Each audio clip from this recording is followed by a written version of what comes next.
السلام عليكم ورحمة الله وبركاته.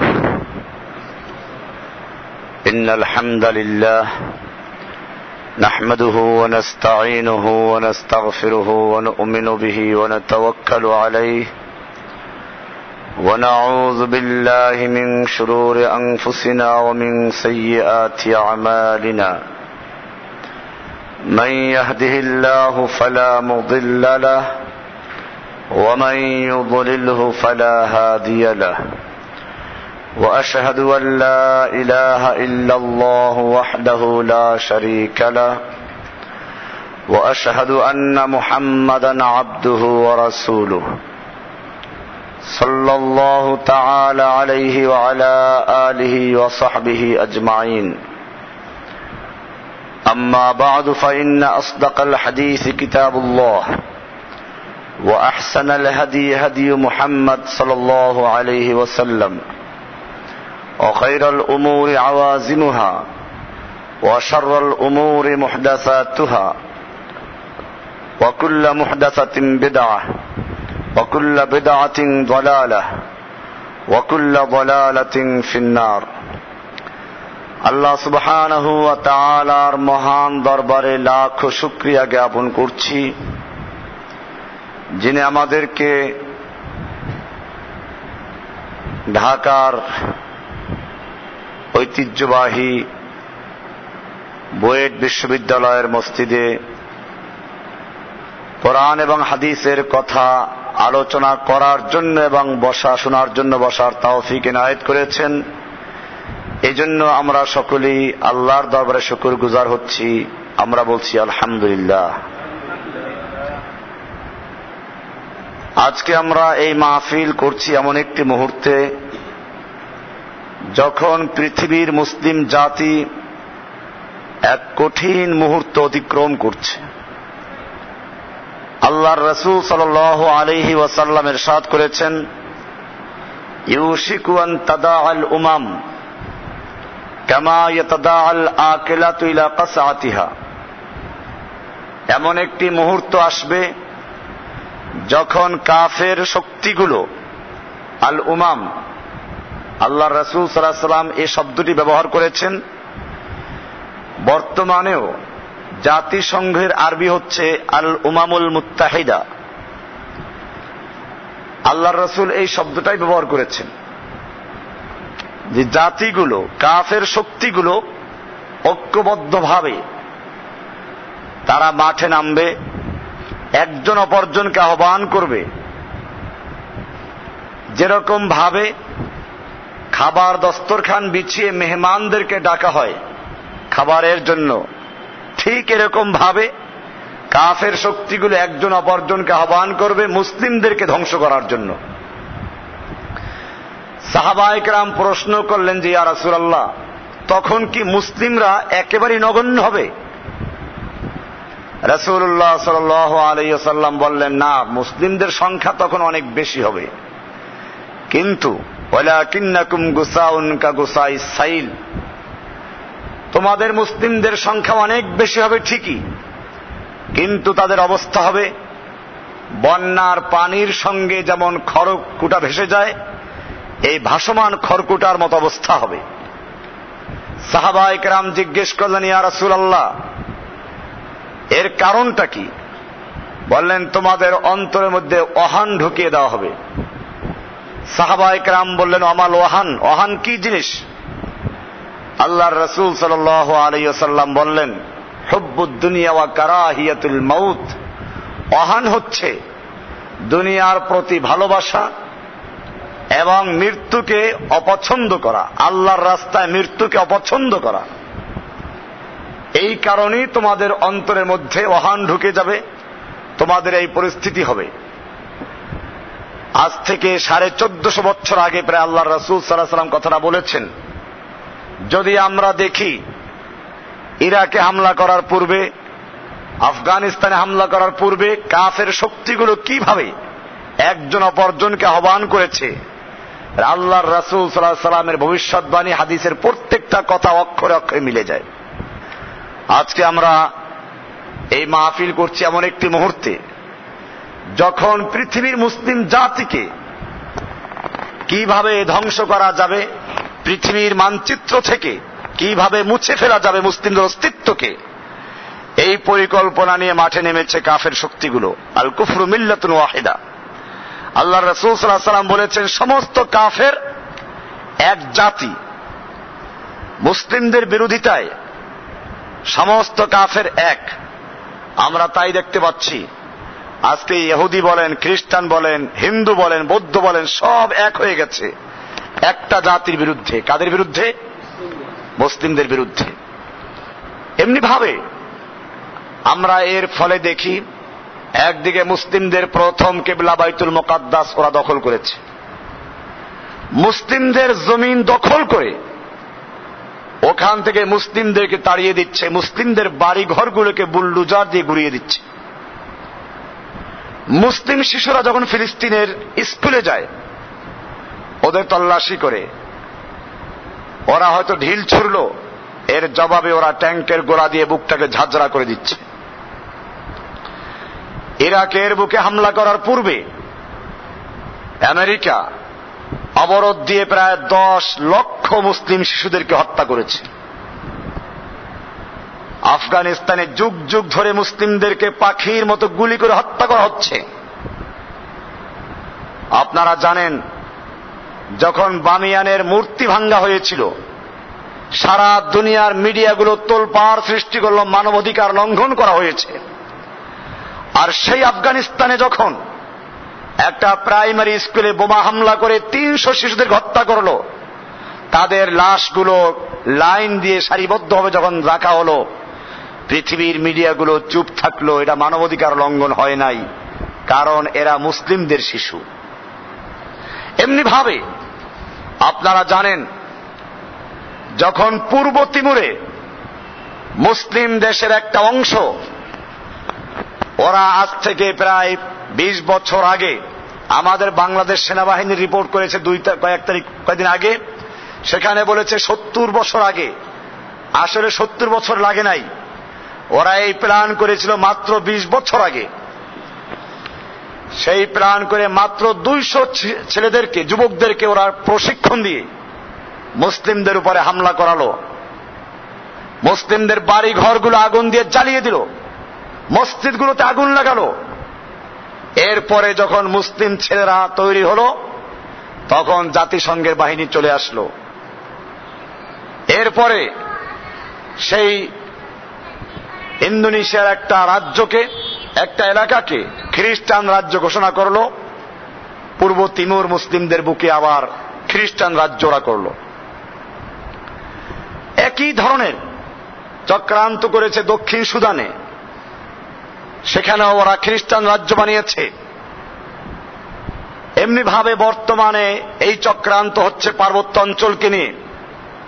আপনারা জানেন, কয়েকদিন আগে বাংলাদেশের সেনাবাহিনী সরকারের কাছে একটা প্রতিবেদন জমা দিয়েছে।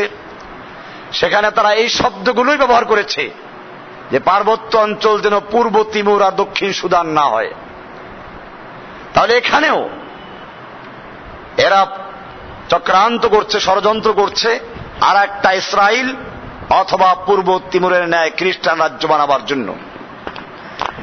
একদিকে ইহুদি খ্রিস্টানদের এই চক্রান্ত, আর একদিকে আল্লাহর রাসূল সাল্লাল্লাহু আলাইহি ওয়াসাল্লাম আরো একটা ভবিষ্যৎবাণী করেছেন মুসলিমদের অবস্থা নিয়ে।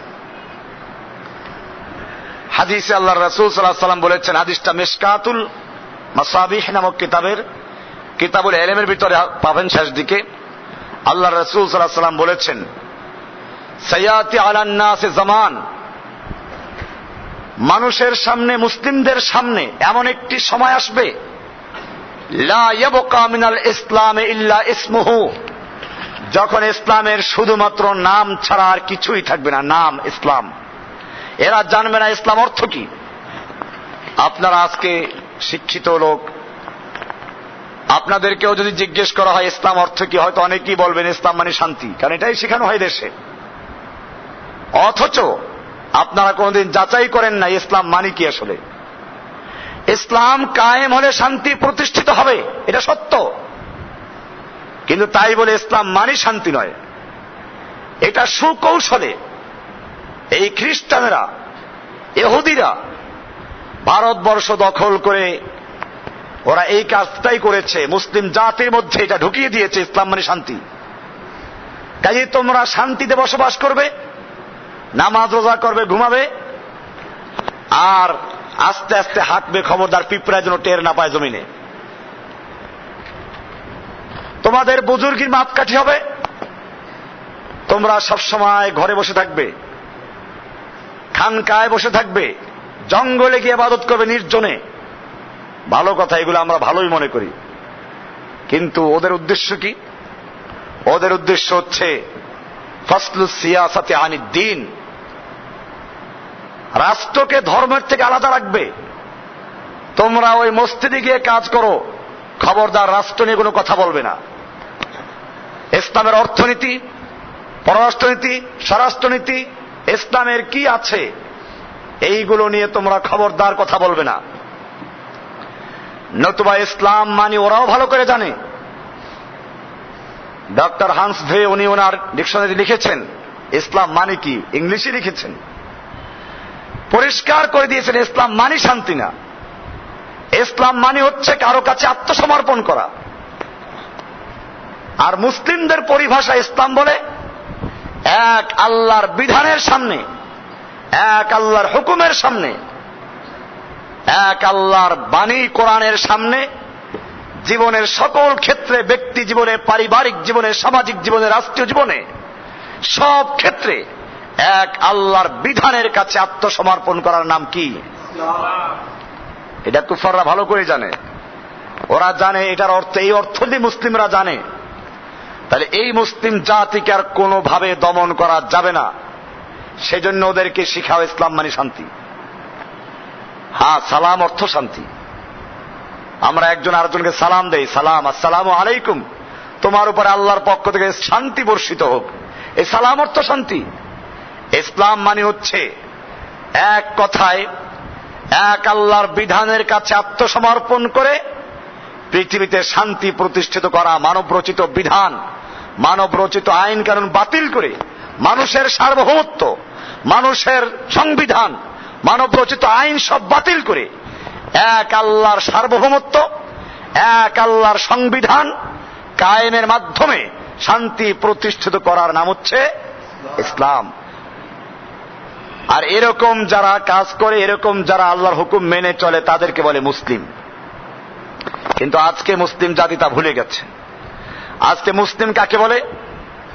মুসলিম জাতি আজকে খাজা বাবা, গাজা বাবা, ল্যাংটা বাবা, পীর বাবা, দরগাওয়ালা, দুর্গাওয়ালা, গাউসুল আজম, খাজা বক্স, গঞ্জে বক্স, আতা বক্স, বান্দা নওয়াজ, গরিব নওয়াজ, এই সব টাইটেল গুলো দিয়ে মানুষদেরকে, পীর বুজুর্গদেরকে আল্লাহর আসনে বসিয়েছে। কারণ এই প্রত্যেকটা কাজ আল্লাহর। কার কাজ? আল্লাহর কাজ। আপনারা জানেন আমাদের এই দেশে মহাখালীতে একটা মসজিদ আছে, গাউসুল আজম বরফির আব্দুল কাদের জিলানী মসজিদ। আপনি চিন্তা করেন না গাউস মানে কি? গাউস অর্থ কি? বিপদে সাহায্যকারী, গাসা ইউগিসে গাসাতান, বিপদে উদ্ধারকারী, বিপদে সাহায্যকারী। আল আজম মানে সবচেয়ে বড়।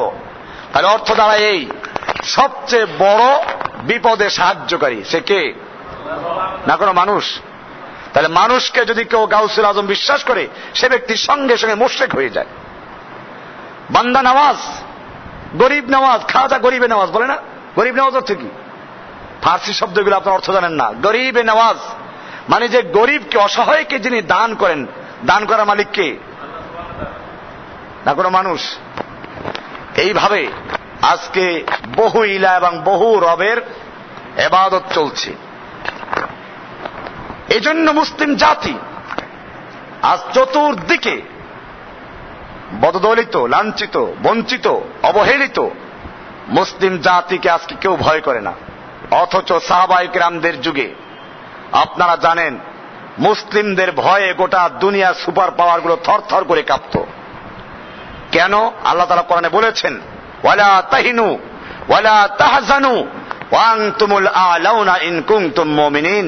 খবরদার, তোমাদের কোনো ভয় নেই, তোমাদের কোনো চিন্তা নেই, তোমরাই থাকবে উচ্চ আসনে, তোমাদের শত্রুর কত শক্তি, কত অস্ত্র আছে, এগুলো তোমাদের চিন্তা করার দরকার নেই। ওয়ালা তাহিনু ওয়ালা তাহজানু, তোমাদের ভয় নেই, চিন্তা নেই। ওয়া আনতুমুল আ'লাউনা, তোমরাই থাকবে উচ্চ আসনে, তোমরাই থাকবে বিজয়ী।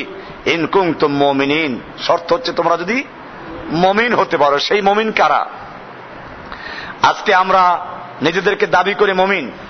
কোরআনের সূরা বাকারা 8 নম্বর আয়াতে আল্লাহ বলছেন, ওয়ামিনান নাসি মান ইয়াকুলু আমান্না বিল্লাহি, মানুষের মধ্যে অনেক মানুষ আছে এরকম যারা বলে আমরা আল্লাহকে বিশ্বাস করি, ওয়াবিল ইয়াউমিল আখির, আমরা পরকালেও বিশ্বাস করি, আমরা পাক্কা মুমিন।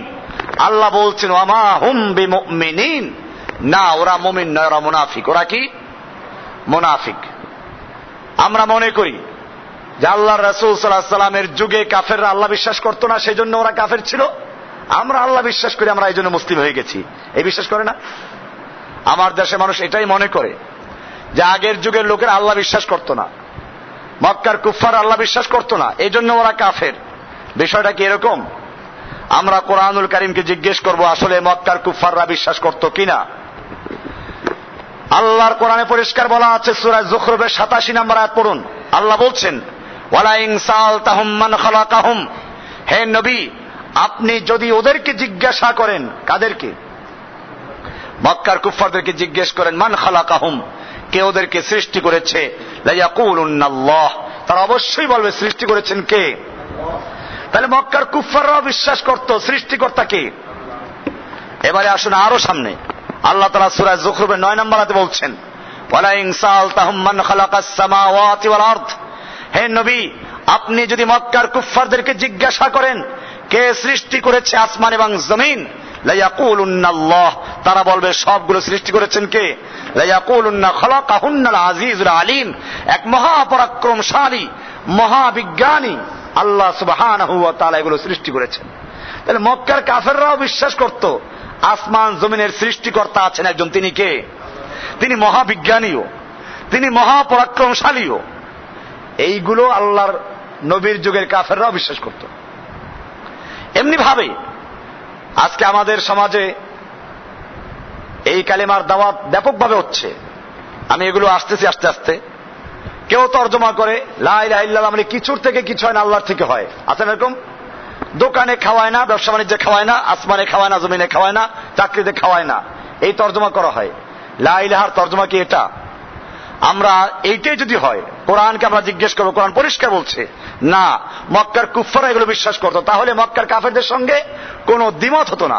আল্লাহ তাআলা কোরআনে বলছেন ওয়ালা ইন সাআলতাহুম মান নাযালা মিনাস সামাই মান, হে নবী আপনি যদি ওদেরকে জিজ্ঞাসা করেন, মক্কার কুফফারদেরকে জিজ্ঞাসা করেন মান নাযালা মিনাস সামাই মান, কে আসমান থেকে পানি বর্ষণ করে, ফাহিয়া বিহিল আরদা মিন বাদি মাউতিহা, অতবার সেই পানির মাধ্যমে মৃত জমিনকে, শুকিয়ে চৌচির হয়ে যাওয়া জমিনকে আবার তরুতাজা করেন কে, ফসল হওয়ার উপযুক্ত করেন কে? লা ইয়াকুলুন্নাল্লাহ, তারা বলবে সব করেন কে? তাহলে মক্কার কুফফাররা বিশ্বাস করত যে ফসল দেওয়ার মালিক কে, এরকম ভাবে বৃষ্টি দেওয়ার মালিক কে, এটা মক্কার কুফফাররা বিশ্বাস করত। এমনি ভাবে আল্লাহ সুবহানাহু ওয়া তাআলা আরো বলছেন যে চন্দ্র সূর্য এরকম ভাবে গ্রহ নক্ষত্র পরিচালনা করা মালিক আল্লাহ, এটা ওরা বিশ্বাস করত। আমরা যে আরো সামনে চলি আমরা দেখব যে শয়তানও বিশ্বাস করে আল্লাহ আছে। কারণ শয়তান আল্লাহর বেহেশত দেখেছে, জান্নাত থেকে বহিষ্কার হওয়ার পরেও শয়তান আল্লাহর কাছে আবেদন করেছে। কার কাছে আবেদন করেছে? আল্লাহর কাছে আবেদন করেছে, রব্বি, হে আমার রব, ফাংজিরনি ইলা ইয়াউমি ইউবাসুন, আমাকে কিয়ামত পর্যন্ত হায়াত দান করুন। শয়তান আবেদন করেছে কার কাছে? আল্লাহর কাছে। এমনি ভাবে আমরা যদি দেখি যে ফেরাউন নিজে আল্লাহ দাবি করেছিল, ওই ফেরাউনও আল্লাহকে বিশ্বাস করত, ফেরাউনেরও আল্লাহ বিশ্বাস করত, আর অনেক আল্লাহ ছিল ওর। কোরআনুল কারীমে সূরা আরাফের 127 নম্বর আয়াতে দেখবেন আল্লাহ তাআলা বলছেন মুসা আলাইহিস সালাতু ওয়াস সালাম এবং হারুন যখন তার জাতিকে দাওয়াত দেওয়া শুরু করলেন, তখন এই ফেরাউন এবং তার মন্ত্রীগণ পরামর্শে বসলো। ফেরাউনকে তার মন্ত্রী পরিষদ যে পরামর্শ দিয়েছিল, কোরআনে সেগুলো আছে। কোরআন বলছে ওয়াকাল আল মালাউ মিন কওমে ফিরআউনা, ফেরাউনের মন্ত্রী পরিষদ তাকে পরামর্শ দিল, তাকে বলল আতাদারু মুসা ওয়া কওমাহু, তুমি মূসাকে এবং তার জাতিকে কি এই সুযোগ দিবে লিয়ুফসিদু ফিল আরদে, যে তারা জমিনে ফাসাদ করবে, ওয়ায়াদারাকা ওয়া আলিহাতাকা, এবং তোমাকে আর তোমার আল্লাহদেরকে বর্জন করবে, তোমাকে এবং তোমার আল্লাহদেরকে বর্জন করবে। সূরা আরাফের 127 নম্বর আয়াত। এখানে পরিষ্কার হয়ে গেল যে ফেরাউনের অনেকগুলো আল্লাহ ছিল। এরকম ভাবে ইহুদি খ্রিস্টানরাও আল্লাহ বিশ্বাস করে। কোরআনুল কারীমের সূরা মায়েদার 18 নম্বর আয়াতে আছে, আল্লাহ তাআলা বলছেন, খ্রিস্টানরা বলে, ইহুদিরা বলে, ক্বালাতিল ইয়াহুদু ওয়ান নাসারা, ইহুদি এবং খ্রিস্টানরা বলে, নাহনু আবনাউল্লাহি, আমরা আল্লাহর সন্তান, আল্লাহর নাতি পুতি, ও আহিব্বাহু, এবং আল্লাহর প্রিয় সন্তান, প্রিয় নাতিপুতি। তেজ্য পুত্র না, আল্লাহর পুত্র, আবার কি না, তেজ্য পুত্র না, আল্লাহর প্রিয় পুত্র। তাহলে বোঝা গেল এই বর্তমান যুগের ইহুদি খ্রিস্টানরা আল্লাহ বিশ্বাস করে। তাহলে ওদের সঙ্গে আমাদের পার্থক্য কোথায়? আজকে এটাই আমাদের ক্লিয়ার করতে হবে। আমরা সাক্ষী দেই আশহাদু আল্লা ইলাহা ইল্লাল্লাহ, সাক্ষী দিচ্ছি। কিসের সাক্ষী দিচ্ছি? একজন লোক আদালতে গেল, জজ জিজ্ঞেস করলো যে তুমি কে? বলে আমি একজন এই খুনের মামলার সাক্ষী। আচ্ছা বলো কে খুন করেছে?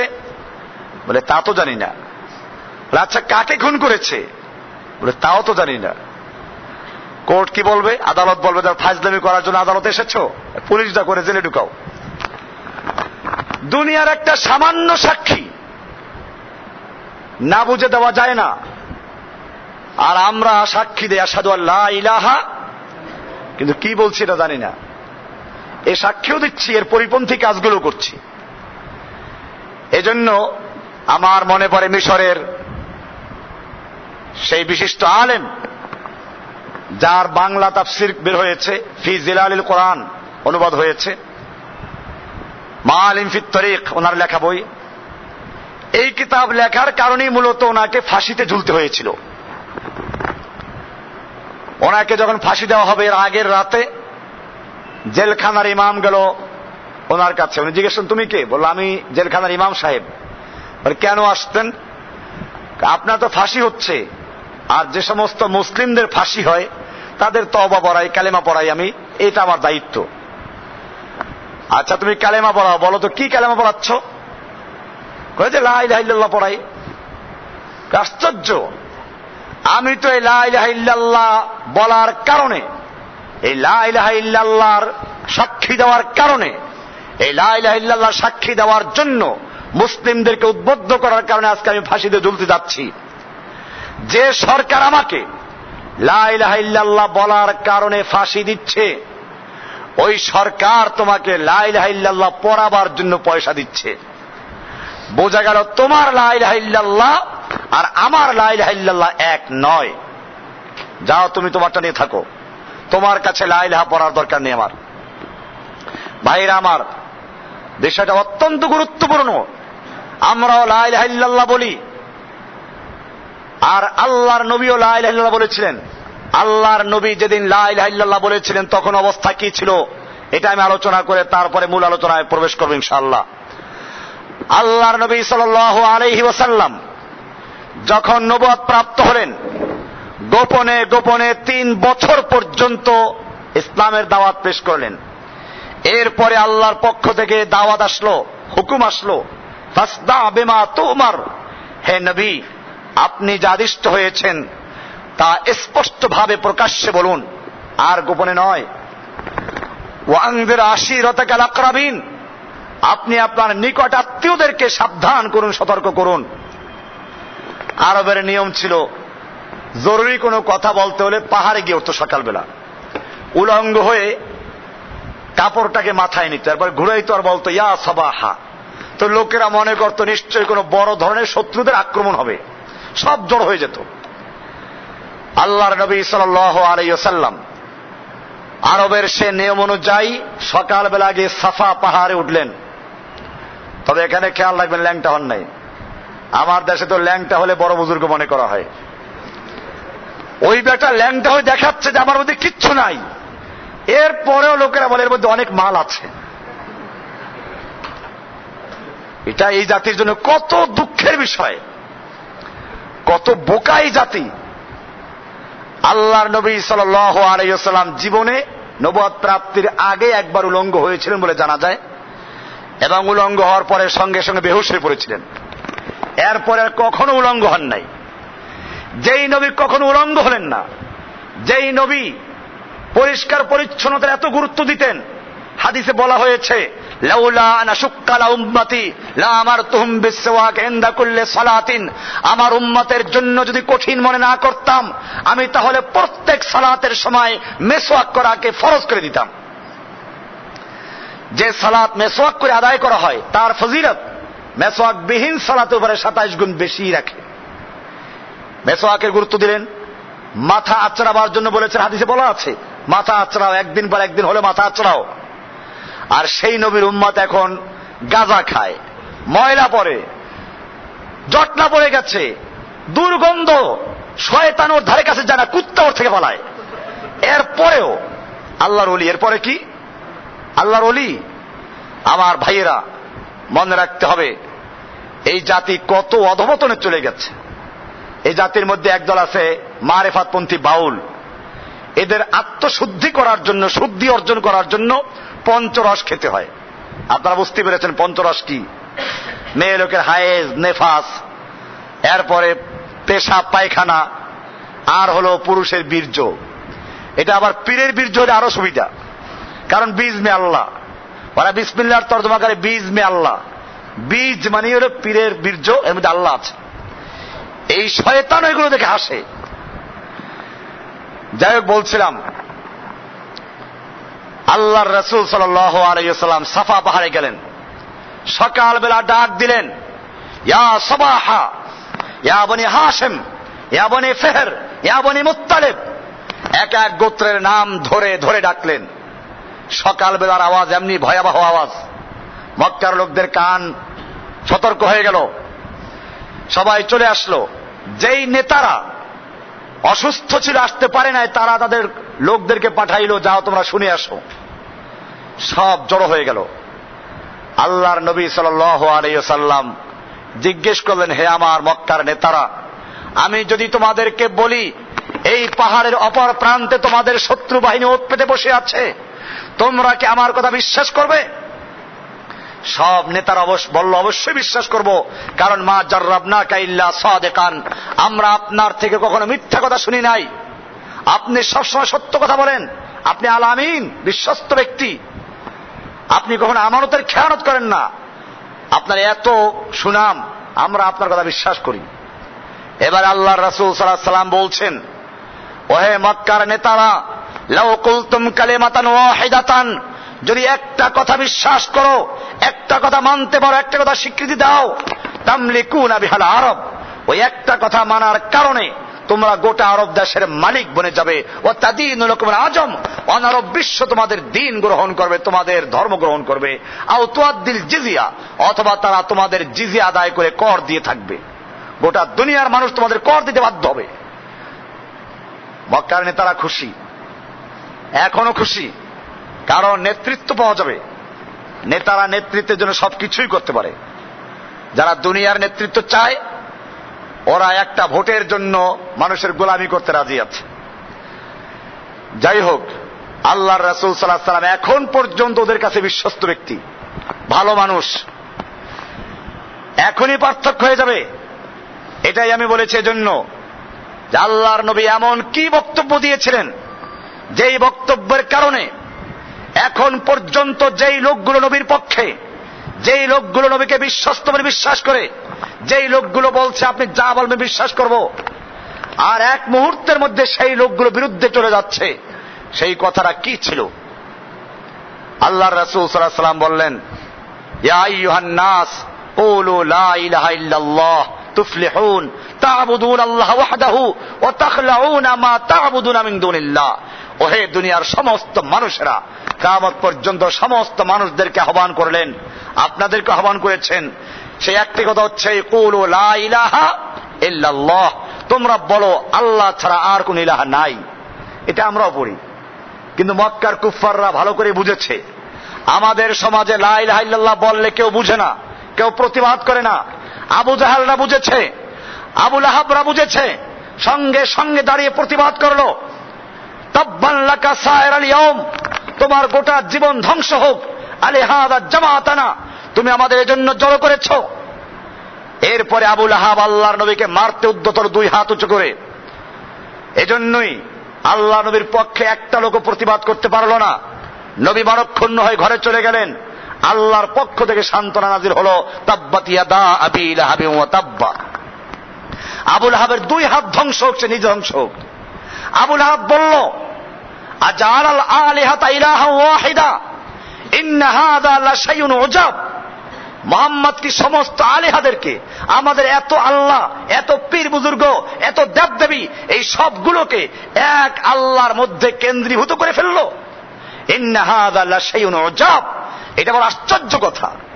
তারা আরো বলল, আইন্না লা তারিকু আলিহাতিনা, আমরা আমাদের আলেহাদেরকে, আল্লাহদেরকে, বহু ইলাদেরকে আমরা বর্জন করব। লে শায়রিন মাজনুন, এক পাগল উম্মাদ কবির কথায় এক শ্বাসে 2 গালি দিয়ে ফেললো। কয় গালি দিল? আমার একটা বই আছে, যাদের কাছে আজ দেখে নেবেন, ওখানে শিরোনাম দিয়েছি এক শ্বাসে 2 গালি, এক শ্বাসে 2 গালি। এখানে আল্লাহর নবী কিন্তু ওদের আল্লাহদেরকে বর্জন করতে পারেন নাই। ওরা বুঝতে পেরেছে লা ইলাহা মানে হচ্ছে, লা ইলাহা আগে মানে ক্লিয়ার করে সব বাদ। আপনি এই পুরাতন বিল্ডিং এ রং করতে হলে যেমন আগে পুরাতন রং ঘষে মেজে ধুয়ে মুছে পরিষ্কার করে এরপরে নতুন রং করবেন, ঠিক তেমনি ভাবে লা ইলাহার মানে হচ্ছে, আবু জাহেল বুঝতে পেরেছে যে লা ইলাহার মানে হচ্ছে আগে সব বর্জন করতে হবে, আগে সব ত্যাগ করতে হবে, আগে সব মানুষের সার্বভৌমত্ব, মানুষের আইন কানুন, মানুষের ইবাদত, এই সবগুলো বর্জন করতে হবে। এই লা ইলাহার মানে হচ্ছে আমাদের কোনো ক্ষমতা চলবে না, লা ইলাহার মানে হচ্ছে আমাদের কোনো আইন চলবে না, লা ইলাহার মানে হচ্ছে আমাদের দেবদেবী চলবে না, আমাদের পীর বুজুর্গ চলবে না, কারো কোনো ক্ষমতা নাই, আমাদের মাজার চলবে না, খাজা বাবা চলবে না, গাদা বাবা চলবে না, ল্যাংটা বাবা চলবে না, বান্দা নামাজ চলবে না, গরিব নামাজ চলবে না, এবং আমাদের যত জুলফে দারাজ, গেসু দারাজ, গাউসুল আজম, গরিব নামাজ, এগুলো সব বাতিল হয়ে যাবে। লা ইলাহা। বোঝা গেল আবু লাহাব ঠিকই বুঝতে পেরেছিল, আবু লাহাব ঠিকই বুঝতে পেরেছিল। আমাদের লোকেরা বুঝে না, আমরা যারা বলি তারাও বুঝি না, যারা যাদের জন্য বলি তারাও বুঝে না। নইলে আমি যদি এখন বলি, আপনারা সবাই জানেন আমাদের দেশের একটা সংবিধান আছে, যে সব দেশেরই আছে, যে কোনো একটা স্বাধীন রাষ্ট্র হলে তার একটা সংবিধান থাকবে, সার্বভৌমত্ব থাকবে, জনগণ থাকবে, ভৌগোলিক সীমানা থাকবে। এই 4টা মূল উপাদান, এটা ছাড়া কোনো রাষ্ট্রই হতে পারে না। বাংলাদেশের একটা রাষ্ট্রীয় সংবিধান আছে, এই সংবিধানের সাথে একে লেখা আছে প্রজাতন্ত্রের সকল ক্ষমতার মালিক জনগণ। তাহলে এখন যদি কোনো ব্যক্তিরা বিশ্বাস করে আবার লা ইলাহা পড়ে, লা ইলাহা ইল্লাল্লাহ মানে হচ্ছে কোনো ক্ষমতার মালিক কেউ নেই, কোনো জনগণ নেই, কেউ নেই। আমাদের দেশের জনগণ ক্ষমতার মালিক। এখন এত ক্ষমতার মালিক হলে তো সমস্যা, সেজন্য জনগণ ভোট দেয়, ভোট দিয়ে ওই ক্ষমতাটাকে হস্তান্তর করে এমপিদের কাছে। এবারে এমপিরা ক্ষমতার মালিক হয়ে জনগণের ক্ষমতা পেয়ে গেল, এরপরে সংসদে গিয়ে বসলো। সংসদে গিয়ে এখন যে কয়জন বসলো, গোটা দেশের জনগণের ক্ষমতা তাদের কাছে, এখন এরা সার্বভৌম ক্ষমতার মালিক। এই প্রথমে সার্বভৌমত্ব আসে, সার্বভৌমত্বের কমান্ড কি আইন বলা হয়। কাজে তারা সার্বভৌম ক্ষমতার মালিক হয়ে গেল, ওখানে মালিক হয়ে বসলো। আপনারা আশ্চর্য হবেন, ফেরাউন যে আল্লাহ দাবি করেছিল, এই ফেরাউন এই অর্থে আল্লাহ দাবি করেছিল। ফেরাউন আসমানের আল্লাহ দাবি করে নাই, এটা দাবি করতেও পারে না, দাবি করলে মানবেও না। চন্দ্র সূর্যের মালিক আমি, আসমানের মালিক আমি, এই দাবি কেউ করতে পারে? এই দাবি ফেরাউন করলে ওরে কেউ মানত, থাপ্পড় মারত ওরা। তাহলে বোঝা গেল ফেরাউন এই যে আল্লাহ দাবি করেছিল, ভালো করে বুঝবেন আমার জাতি কত যে অজ্ঞ। এরা মনে করে ফেরাউন আল্লাহ দাবি করেছিল, এবার আল্লাহ দাবি করলে সেই আল্লাহ কি আসমানের আল্লাহ? এটা দাবি করলে কেউ মানত নাকি? কোরআনে স্পষ্ট বলা আছে, ফেরাউন বলছে আলাইসা লি মুলকু মিসর হাযা, এই মিশরের ক্ষমতা কি আমার হাতে নয়? তাহলে বুঝা গেল মিশরের ক্ষমতার মালিক সেই হিসেবে আল্লাহ দাবি করেছে। আমাদের এই লোকগুলো সারা দেশের ভোট পেয়ে তারপরে বাংলাদেশের সর্বময় ক্ষমতার মালিক হয়ে তারা সার্বভৌমত্বের দাবি করছে। এরা কোন আসনে বসলো? এখন আল্লাহর আসনে বসলো। অথচ এই ক্ষমতার মালিক একমাত্র কে? আল্লাহ সুবহানাহু ওয়া তাআলা। আপনারা বলবেন এরা তো আসমা আল্লাহ দাবি করে নাই, ফেরাউন আসমা আল্লাহ দাবি করে নাই, ফেরাউন যে অর্থে আল্লাহ দাবি করেছিল সেই অর্থেই এই লোকগুলো কি দাবি করে?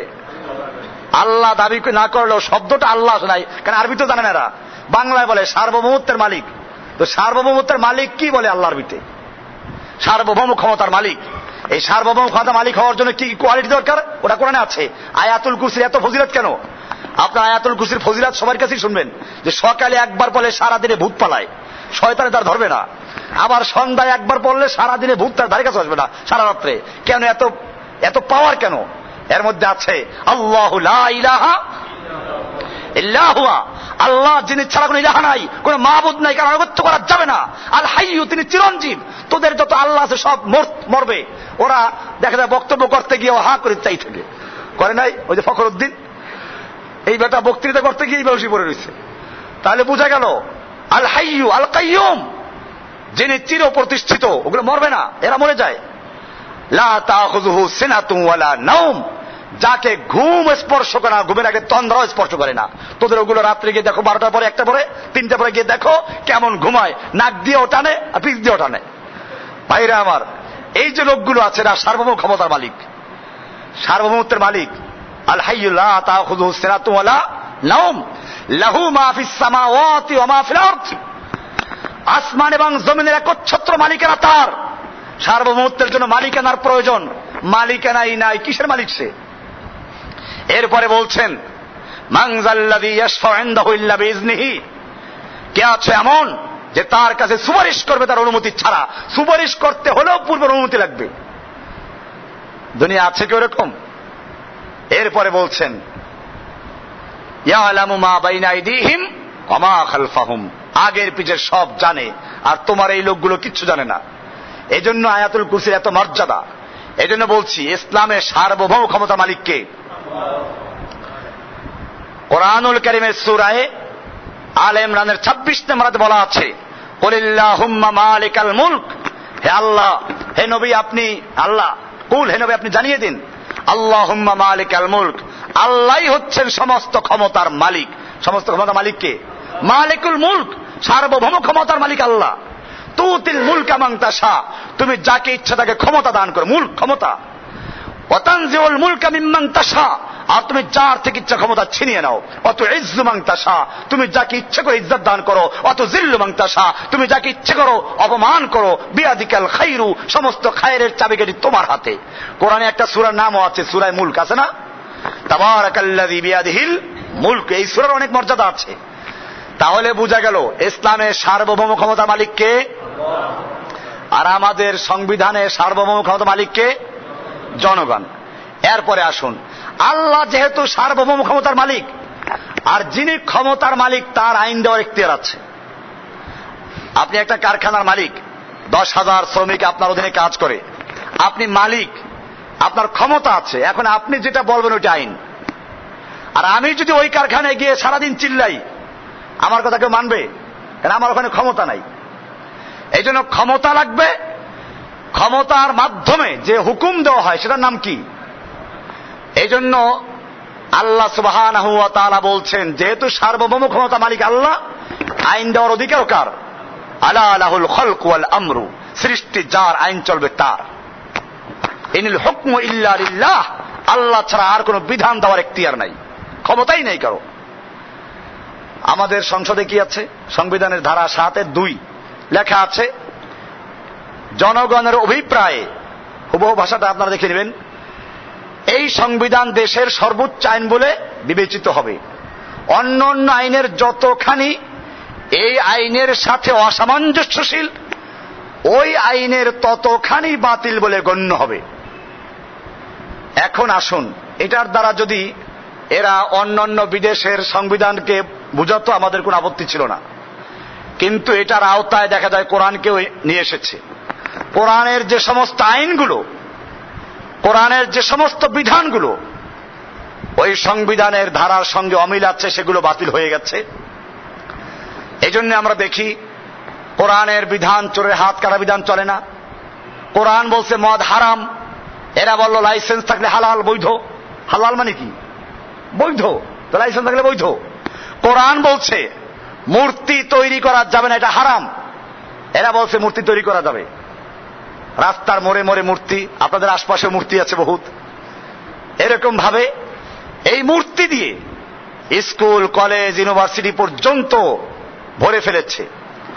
এমনি ভাবে আল্লাহ সুবহানাহু ওয়া তাআলা বলেন জিনা ব্যভিচার হারাম। এরা বলল পতিতালয়ের লাইসেন্স থাকলে ওটা হারাম না, যৌনকর্মী। ওরা কি যৌনকর্মী? ওদেরকে পতিতা বলা যাবে না, বেশ্যা বলা যাবে না, ওরা কর্মী, যৌনকর্মী। এরকম ভাবে আল্লাহ সুবহানাহু ওয়া তাআলা যে আইনগুলো দিয়েছেন, এখন তো জানেন পর্দার আইন নিয়ে চলছে, তারপরে আপনার নারীদের সম্পত্তির অধিকার নিয়ে চলছে। এই বিষয়গুলো আপনারা বিস্তারিত আমার লেকচারের মধ্যে শুনবেন বা লেখা আছে। আমার আজকে এই বিষয়ে লেকচারটা উদ্দেশ্য হচ্ছে এই, আমি দেখাচ্ছি যে আল্লাহর বিধান যেখানে যেখানে সংবিধানের সাথে সাংঘর্ষিক, সেখানে আল্লাহর কোরআনের বিধানকে বাতিল করা হয়েছে, ওদেরটাকে বহাল রাখা হয়েছে। এবারে তাহলে যদি আল্লাহর কমান্ড কেউ না মানে, আল্লাহর বিধান কেউ না মানে, তাহলে আল্লাহকে মানা হলো। লা ইলাহা ইল্লাল্লাহর মানেই হচ্ছে লা ইলাহা, কোন ইলাহ নাই, কারো আনুগত্য চলবে না। লা মাবুদা, কারো কোনো মাবুদ নাই, কারো ইবাদত করবো না, কারো আনুগত্য করবো না। ইল্লাল্লাহ, কাকে ছাড়া? আল্লাহ ছাড়া কারো হুকুম মানবো না। তাহলে এই সাক্ষী কিন্তু আমরা দিচ্ছি, এই সাক্ষীকে আমরা বুঝে দিচ্ছি। আমাদের তো সেই আদালতের বেচারার মতো হলো, না বুঝে সাক্ষী দিচ্ছি, যেন আমরাও বুঝি না, আর যেখানে সাক্ষী দিচ্ছি সেই সমাজের লোকের আমাদের কিছু বলে না। নতুবা আল্লাহর নবী যেদিন এই ঘোষণা করলেন, সেদিন কি হলো বলেছিলাম যে আল্লাহর নবীকে ওরা মারতে উদ্যত হলো। আবুল আহাব প্রতিবাদ করলো, পুরা মসজিদ বিগড়ে গেল। এরপরে আল্লাহর নবীর কাছে পরের দিন মক্কার নেতারা আসলো আল্লাহ নবীর চাচা আবু তালেবের কাছে। আবু তালেব, তুমি একজন আমাদের সম্ভ্রান্ত ব্যক্তি মক্কার, তোমার ভাতিজাকে ভালো জানতাম, কিন্তু পাগল হয়ে গেছে। পাগল হোক আর যাই হোক, আমাদের প্রস্তাব, সে যদি বড় ধনী হতে চায় আমরা তাকে চাঁদা করে ধনী করে দিব। যদি সুন্দরী নারী বিয়ে করতে চায় মক্কার সবচেয়ে সুন্দরী নারী বিয়ে দেব। যদি নেতা হতে চায় মক্কার নেতৃত্বের মুকুট থেকে পরিধান করে দেওয়া হবে, কিন্তু একটা শর্ত, তা হচ্ছে এই লা ইলাহা ইল্লাল্লাহর দাওয়াত দেওয়া যাবে না। আল্লাহ নবীর চাচা আবু তালেব আল্লাহ নবীর কাছে গিয়ে বলল, বিষয়টা অনেক গুরুত্বপূর্ণ, এদের পাওয়ার, এদের ক্ষমতা তোমরা জানো, এদের দল আছে, এদের জনগণ আছে। আল্লাহ নবী সাল্লাল্লাহু আলাইহি সাল্লামকে আবু তালেব বলার পরে আল্লাহর নবী সাল্লাল্লাহু আলাইহি উত্তর দিলেন, চাচা, সারা জীবন তোমার কাছে লালিত পালিত হয়েছি, জন্মের পূর্বে আব্বাকে হারিয়েছি, জন্মের 6 বছরের মাথায় আম্মাকে হারিয়েছি, দাদার কাছে 2 বছর ছিলাম, এরপরে সেও মারা গেল। 8 বছর বয়সের থেকে তুমি নিজের ছেলের চেয়ে আমাকে বেশি আদর করেছো, লালন পালন করেছো। জেনে রাখো, ওরা এইগুলো না, মক্কার এই নেতৃত্ব নয়। আসমানের সূর্য যদি আমার এক হাতে তুলে দেয়, আসমানের চন্দ্র এক হাতে তুলে দেয়, আমি মুহূর্তকালের জন্য কালেমাতুশ শাহাদা লা ইলাহা ইল্লাল্লাহর দাওয়াত থেকে বিরত থাকবো না। কারণ আমি দাওয়াত দিচ্ছি আল্লাহর পক্ষে, যালিকা বিআন্নাল্লাহা মাওলাল্লাযীনা আমানু ওয়া আন্নাল কাফিরিনা লা মাওলা লাহুম। আমি যার পক্ষে দাওয়াত দিচ্ছি তিনি ওদের চেয়ে অনেক বড় ক্ষমতার মালিক, তার পাওয়ার অনেক বেশি, তার ক্ষমতা অনেক বেশি, তিনি সার্বভৌম ক্ষমতার মালিক, তার আইন কেবল চলবে, এছাড়া কারো আইন চলবে না। আমার মাওলা আছে, দুনিয়ার কুফফারদের কোনো মাওলা নাই, আমি তার পক্ষে দাওয়াত দিচ্ছি। ভাইরা আমার, এরপরে আপনারা জানেন জুলুম নির্যাতন শুরু হলো, শেষ পর্যন্ত নবীকে হত্যা করার জন্য ঘেরাও করেছিল। আল্লাহ তাআলা তারপরে সাহায্য করেছেন। আমাদেরকে মনে রাখতে হবে, এই কুফরি মতবাদ আজকে আমাদের সমাজে আছে। মুসলিমরা লা ইলাহা ইল্লাল্লাহ পড়ে, আবার এই মূর্তি, এই জনগণের সার্বভৌমত্ব, জনগণের তৈরি করা আইন, মানব রচিত আইন, এই সবগুলো আমাদের সমাজে ঢুকে আছে। আমাদেরকে লা ইলাহা ইল্লাল্লাহর সাক্ষী দিতে হলে আমাদেরকে বুঝে শুনে সাক্ষী দিতে হবে। এই সাক্ষী সাধারণ সাক্ষী না। কোরআনুল কারীমে আল্লাহ তাআলা বলেছেন যে কুল আইয়ু শাইইন আকবারু শাহাদা, সবচেয়ে বড় সাক্ষী কোনটি তুমি কি জানো? আমাদের যদি প্রশ্ন করা হয় সবচেয়ে বড় সাক্ষী কোরআনে কোনটা, হয়তো অনেকে বলতে পারবো না। এটা কোরআনুল কারীমের সূরা আনআম এর 19 নম্বর আয়াতে বলা আছে কুল আইয়ু শাইইন আকবারু শাহাদা। এই আয়াতের শেষে গিয়ে বলা আছে কুল ইন্নামা হুয়া ইলাহু ওয়াহিদুন, এক আল্লাহ, আল্লাহ যে এক, আমাদের মাবুদ একজন, এর সাক্ষী দেওয়া হচ্ছে সবচেয়ে বড় সাক্ষী। কোরআনুল কারীমে এই সাক্ষীটার এত গুরুত্ব দেওয়া হয়েছে।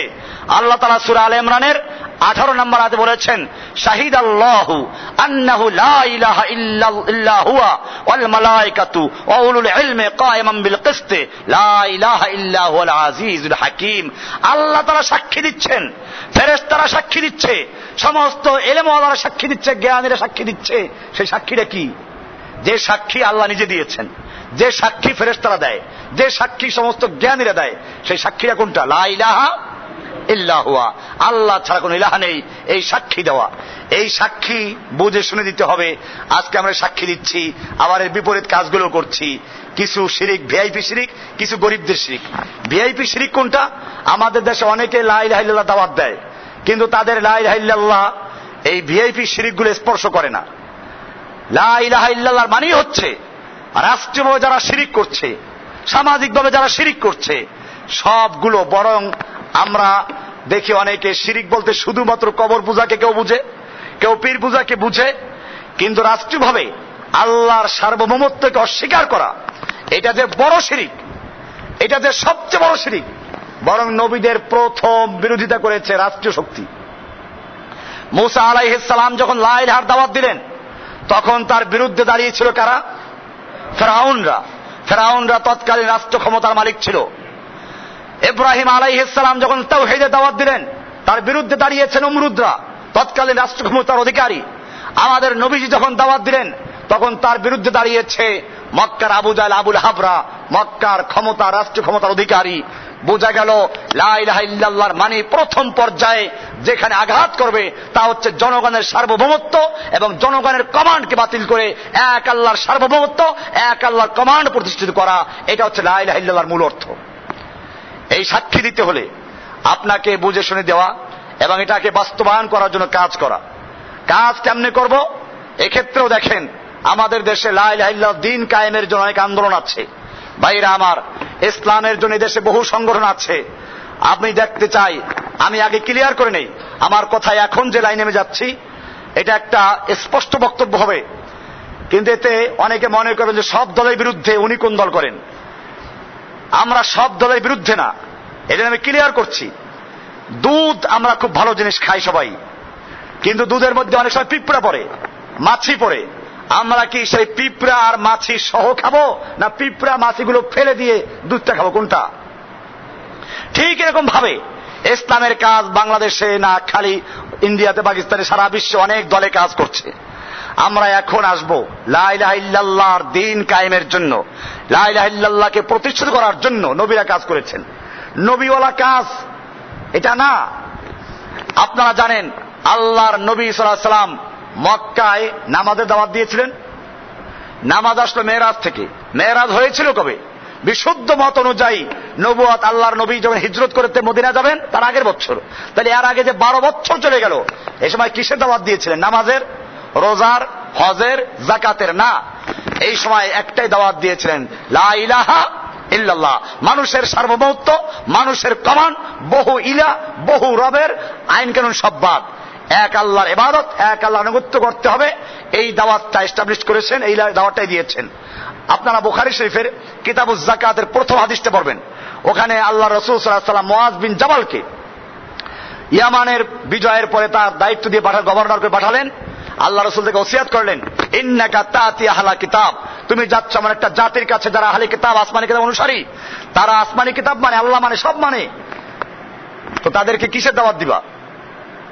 কিছুর থেকে কিছু হয় না, আল্লাহর থেকে হয়, এই দাওয়াত তারা মানে। তাহলে কিসের দাওয়াত দিবা? তাদেরকে দাওয়াত দিয়ে আফযলু মা তাদউহুম শাহাদাতু লা ইলাহা ইল্লাল্লাহ, এক আল্লাহর আনুগত্য করা, এক আল্লাহর সার্বভৌমত্ব মানা, এক আল্লাহর কমান্ড মানার দাওয়াত দিবা, এক আল্লাহ তাওহীদের দাওয়াত দিবা। এটা প্রথম কাজ। এটা যদি হয় তারপরে দ্বিতীয় পর্যায়ে অন্য দাওয়াত দাও। এই তাওহীদকে প্রতিষ্ঠিত করা, আল্লাহর আইন বিধান কায়েম করা, এটাই ছিল নবীদের প্রধান কাজ। আপনার সূরা সফে দেখবেন অন্য জায়গায় আছে, হুয়াল্লাযী আরসালা রাসূলাহু বিল হুদা ওয়া দীনিল হক লিইয়ুযহিরাহু আলা দ্বীনি কুল্লিহি। আল্লাহ তাআলা বলছেন যে আল্লাহ তাআলা নবী এবং রাসূলদেরকে পাঠিয়েছেন দ্বীনে হক দিয়ে। কি জন্য? লিইয়ুযহিরাহু, এই দ্বীনকে বিজয়ী করার জন্য, আলা দ্বীনি কুল্লিহি, পৃথিবীর সমস্ত মানব রচিত মতবাদ, অন্যান্য ধর্ম সব কিছুর উপরে ইসলামকে বিজয়ী করার জন্য আল্লাহ তাআলা নবীদেরকে দ্বীন দিয়ে পাঠিয়েছেন। তাহলে দ্বীন বিজয়ী করাই হচ্ছে নবীদের মিশন। এবারে দ্বীন কায়েম করবো কেমনে, বিজয় করবো কেমনে? সামনে দিন কায়েমের জন্য। আল্লাহর আমাদের দেশে কেউ মনে করলো দিন কায়েমের জন্য গণতান্ত্রিক পদ্ধতি ছাড়া কোনো উপায় নেই, এজন্য তারা ভোট এবং জোট করে বাতিলের সঙ্গে মিশে ইসলাম কায়েমের জন্য স্বপ্ন দেখছেন। আমার ভাইয়েরা, আল্লাহ নবী সাল্লাল্লাহু আলাইহি ওয়াসাল্লাম এই স্বপ্ন দেখেন নাই। নবীকে যখন প্রস্তাব করা হয়েছিল, আসো আমরা মিলেমিশে কাজ করি, তোমাকে ক্ষমতা দেই, নবী ক্ষমতা নিয়েছিলেন? নিতে পারতেন। ক্ষমতা নিয়ে বলতেন আমি ক্ষমতা নিয়ে তারপরে কাজ করব। আজকে মনে রাখতে হবে, গণতন্ত্র একটা স্বতন্ত্র ধর্ম। আল ডেমোক্রাতিয়াতু দ্বীনুন, ডেমোক্রেসি একটা স্বতন্ত্র ধর্ম। ইসলাম যেমন একটা দিন, একটা জীবন বিধান, গণতন্ত্র একটা স্বতন্ত্র জীবন বিধান। গণতন্ত্রের ইসলামের যেমন লা ইলাহা ইল্লাল্লাহ কালেমা, আল্লাহ ছাড়া কোনো ক্ষমতার মালিক নেই, গণতন্ত্রের কালেমার মালিক হচ্ছে জনগণ ছাড়া কোনো ক্ষমতার মালিক নেই। ইসলাম যেমন বলে এই আইন কানুন আসবে আল্লাহর পক্ষ থেকে জনগণের কল্যাণে নবীদের মাধ্যমে। গণতন্ত্র বলে of the Allah, of the people, by the people, for the people. ইসলাম বলে of the Allah, by the ওয়াহি, ফর দ্য পিপল। এরকম ভাবে গণতন্ত্রে বলে বহু দল তৈরি করো, একটা সরকারি দল, একটা বিরোধী দল, অনেকগুলো দল তৈরি করো। ইসলাম বলে সব একাত্র করো। এজন্য বুঝতে হবে এই গণতন্ত্রের মাধ্যমে দিন কায়েম করার স্বপ্ন দেখা, নবীর তরিকা বাদ দিয়ে দিন কায়েমের স্বপ্ন দেখলে দিন কায়েম হবে জীবনও? গণতন্ত্রে সংখ্যাগরিষ্ঠ লোকের মত যেদিকে যায় ওইটাই পাস হবে, ওইটাই জিতে যাবে। আল্লাহ তাআলা কোরআনে পরিষ্কার বলেছেন, ওয়াইন তুতে আকসারা মান ফিল আরদ, হে নবী আপনি যদি দুনিয়ার সংখ্যাগরিষ্ঠ মানুষের মত অনুসরণ করেন, ইউদিল্লুকা আন সাবিলিল্লাহ, তারা আপনাকে আল্লাহর রাস্তা থেকে পথভ্রষ্ট করে ফেলবে, গোমরা করে ফেলবে। এই আয়াতে স্পষ্ট করে যে সংখ্যাগরিষ্ঠ লোকদের মতামত, ভোটের মতামতের অনুসরণ করা ইসলামে জায়েজ নেই। ইসলামে ভিন্ন বিষয় আছে শুরা। সেই শুরা মানে হচ্ছে বিচক্ষণ, যে আলেম থাকবে, যারা দিনদার থাকবে, বুদ্ধিজীবী থাকবে, এদের সমন্বয়ে একটা বোর্ড থাকবে, তার মাধ্যমে শুরার মাধ্যমে পরামর্শ ভিত্তিক একজন নেতা নির্বাচন করা হবে, সে ভিন্ন বিষয়। যাই হোক, গণতন্ত্র একটা পদ্ধতি, এটা একটা স্বতন্ত্র ধর্ম। এমনি ভাবে আর এক দল মনে করলো দিন কায়েমের জন্য পদ্ধতি হচ্ছে আমরা দিনের দাওয়াত দিতে দিতে সব যদি ইসলামে চলে আসে, তাহলে আর আমাদের মারামারি করা দরকার নাই, জিহাদ করা দরকার নাই, লড়াই করা দরকার নাই, এগুলো খামাখা, আমরা সবাইকে চুপে চুপে দাওয়াত দিব। এই জন্য আমাদের কোনো যেন কোনো কেউ বিরুদ্ধে নাই, সবাই আমাদের বাহবা দিবে। আমি কি আল্লাহ নবীর চেয়ে বড় বুজুর্গ? আল্লাহর নবী যেদিন দাওয়াত দিলেন, নবীকে বিরুদ্ধে চলে গেল, নবীর বিরুদ্ধে মারতে গেল, নবীকে হত্যা করা চক্রান্ত করলো। আমাদের মনে রাখতে হবে আমরা নবীর চেয়ে বড় বুজুর্গ নই। এরপরে আসুন, আমাদের দেশে আরেকটা আছে খানকাই নিজাম, পীর মুরিদির তরিকা। এটা মনে রাখবেন, এটা আসলো কোত্থেকে? পীর মুরিদি। এই যে বয়াত হচ্ছে হাজার হাজার খলিফা, এটা আপনারা ভালো করে পড়বেন। আল্লাহর নবী সাল্লাল্লাহু আলাইহি ওয়াসাল্লামের মৃত্যুর পরে আল্লাহর নবীর লাশ 3 দিন পর্যন্ত দাফন করা হয় নাই। কারণ ছিল এই, মুসলিমদের একজন ইমাম থাকবে। আল্লাহ রাসূল সাল্লাল্লাহু আলাইহি ওয়াসাল্লাম বলেছেন, বুখারী শরীফ কিতাবুল জিহাদের একটা অধ্যায়ের শিরোনাম আছে বাবুল ইমাম জুন্না, একজন ইমাম, সে ঢাল, মুসলিম জাতির একজন ইমাম থাকবে, সেই ইমামের কাছে বায়াত দিবে। সেই বায়াতটাকে এত গুরুত্ব দিয়েছেন যে মুসলিমদের ইমাম হলো আবু বকর, তার কাছে বায়াত হলো, এরপরে তিনি মুসলিম উম্মার নেতা হলেন, এরপরে আল্লাহ নবীর লাশ দাফন করা হলো, এরপরে ওমর, এরপরে আলী, উসমান, এরপরে আলী। আমার ভাইয়েরা, মুসলিমদের একজন লিডার থাকবে, হাদিসে বলা আছে, তার কাছে মুসলিমরা বায়াত দিবে। আজকে এই জিনিসটা খ্রিস্টান নিয়ে গেছে। খ্রিস্টানদের জানেন, রোমান ক্যাথলিক যারা, এদের একটা কি আছে, পোপ আছে। পোপ একটা মরলে আর একটাকে বানায়। দুনিয়ার খ্রিস্টানরা একত্র হয়, ও দুনিয়ার খ্রিস্টানরা ঐক্যবদ্ধ ভাবে মুসলিমদের বিরুদ্ধে চক্রান্ত করছে, ওরা ইসলামের জিনিসগুলো নিয়ে। আর মুসলিমদেরকে খেলাফত দিয়েছে, ঘরে ঘরে ঢুকিয়ে দাও, তোমাদের খেলাফত বায়াত পীরদেরকে দিয়ে দিলাম। এবারে পীর সাহেবরা বায়াত নিচ্ছে। পীরেরা বায়াত নাই, কিসের বায়াত? হাদিসে বায়াত আছে, কোরআনে আছে, আমি না করছি না, কিন্তু বায়াতটাকে পীর মুরিদি বায়াত। সেই বায়াত কি কোন তরিকার বায়াত? আপনারা দেখবেন আমার দেশে বায়াত নাই। বায়াত কে মাইনে উপর তরিকা, চিস্তিয়া, সাবেরিয়া, নকশবন্দিয়া, কাদেরিয়া, মুজাদ্দিদিয়া কে নবীজি এবং সাহাবায়ে কেরামরা চিস্তিয়া তরিকার বায়াত নিয়েছিল, কাদেরিয়ার বায়াত নিয়েছিল, মুজাদ্দিদের বায়াত নিয়েছিল, নকশবন্দির মুজাদ্দিদের বায়াত নিয়েছিল। এই লোকগুলো যাদের নামে এই তরিকা তৈরি হয়েছে, তাদের জন্ম হয় না নবীর যুগে, তাদের জন্ম সাহাবীর যুগে হয় নাই। তাই বুঝতে হবে এই সমস্ত তরিকার কোন বায়াত ইসলামে নাই। ইসলাম বায়াত আছে, সেই বায়াত হবে একজন মুসলিমের ইমামের কাছে। মুসলিমদের কোন দল থাকবে না, কোন ফেরকা থাকবে না। এই জন্য আল্লাহ রাসূল সাল্লাল্লাহু আলাইহি ওয়াসাল্লাম পরিষ্কার করে দিয়েছেন, আমরুকুম বিখামসিন, আমি তোমাদের 5টা কাজের আদেশ করছি। কয়টা কাজের? 5টা কাজের আদেশ করেছি। আল্লাহ আমার অনিবিহীনা, ওই 5টা কাজের জন্য আমাকে আল্লাহ আদেশ করেছেন। তারপরে আদেশটা কার? আল্লাহ তার আদেশ করেছেন। কি আদেশ করেছেন? বিল জামা। 1 নম্বর হলো বিল জামা, মুসলিমরা সবাই ঐক্যবদ্ধ হবে, কোন দল থাকবে না, কোন ফেরকা থাকবে না, কোন তরিকা থাকবে না। একটা তরিকা, রাসূলের তরিকা, একটা দল ইসলাম। সেই ইসলামের একজন আমির থাকবে। কি থাকবে? জামা থাকবে। এই জামার একজন আমির থাকবে, সে আমিরের উপরে বায়া দিবে, বিসমি অত্তা, তার কথা শুনবে আর মানবে। 3টে হয়ে গেল। এরপরে আছে ওয়াবিল হিজরাতি ওয়াল জিহাদ, এরপরে হিজরত করতে হবে, দ্বীন কায়েমের জন্য জিহাদ করতে হবে। এগুলো আল্লাহর নবীর দেওয়া, আল্লাহ তাআলার আদেশ। এই রুটে ইসলাম কায়েম হবে। আমি আপনাদেরকে বলতে চাই, আজকে যদি এই হাদিস অনুযায়ী বাংলাদেশের সমস্ত দল ভেঙে দিয়ে একজন মুসলিমকে আমির বানানো হলো, হোক সে আজকের এই মসজিদের ইমাম সাহেব, হোক বাইতুল মুকার ইমাম, একজন ইমাম বানানো হলো, সেই ইমামের কাছে এই দেশে প্রায় 3 লক্ষ মসজিদ আছে, এই মাদ্রাসা আছে হাজার হাজার, এরকম মুসলিম আছে, মুয়াজ্জিন আছে, ইমাম আছে, সবাই মিলে তাকে বায়াত দিল যে আমরা কোরআনের বিধান ছাড়া অন্য কোনো বিধান মানব না, আল্লাহর সার্বভৌমত্ব ছাড়া আর কোন সার্বভৌমত্ব মানব না। তাহলে এই দেশে ইসলাম ছাড়া আর কিছু চলতে পারে?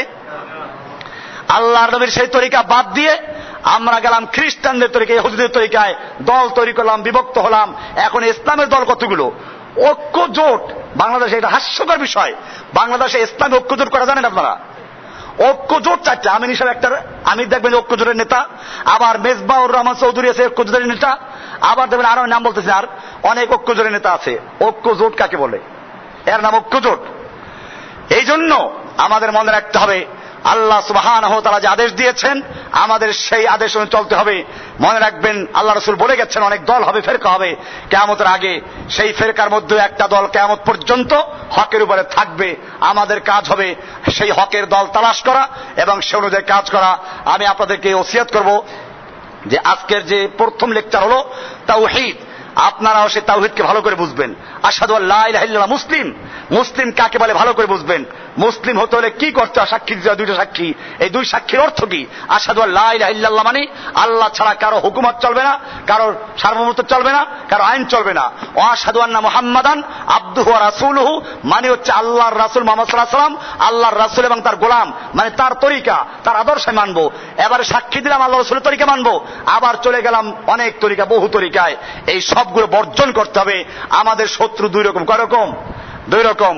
আমার যারা বক্তব্য শুনেছেন তারা জানেন। আমি এটা কৌতুক দিয়ে শুরু করি এখানে, যে একটা মেহমান গেছিল কারো বাড়িতে, মেহমানকে রাতের খাবার দাবার দিয়ে তারপরে ঘুমাইতে দিল একটা পুরাতন খাটে। কোথায়? পুরাতন খাটে।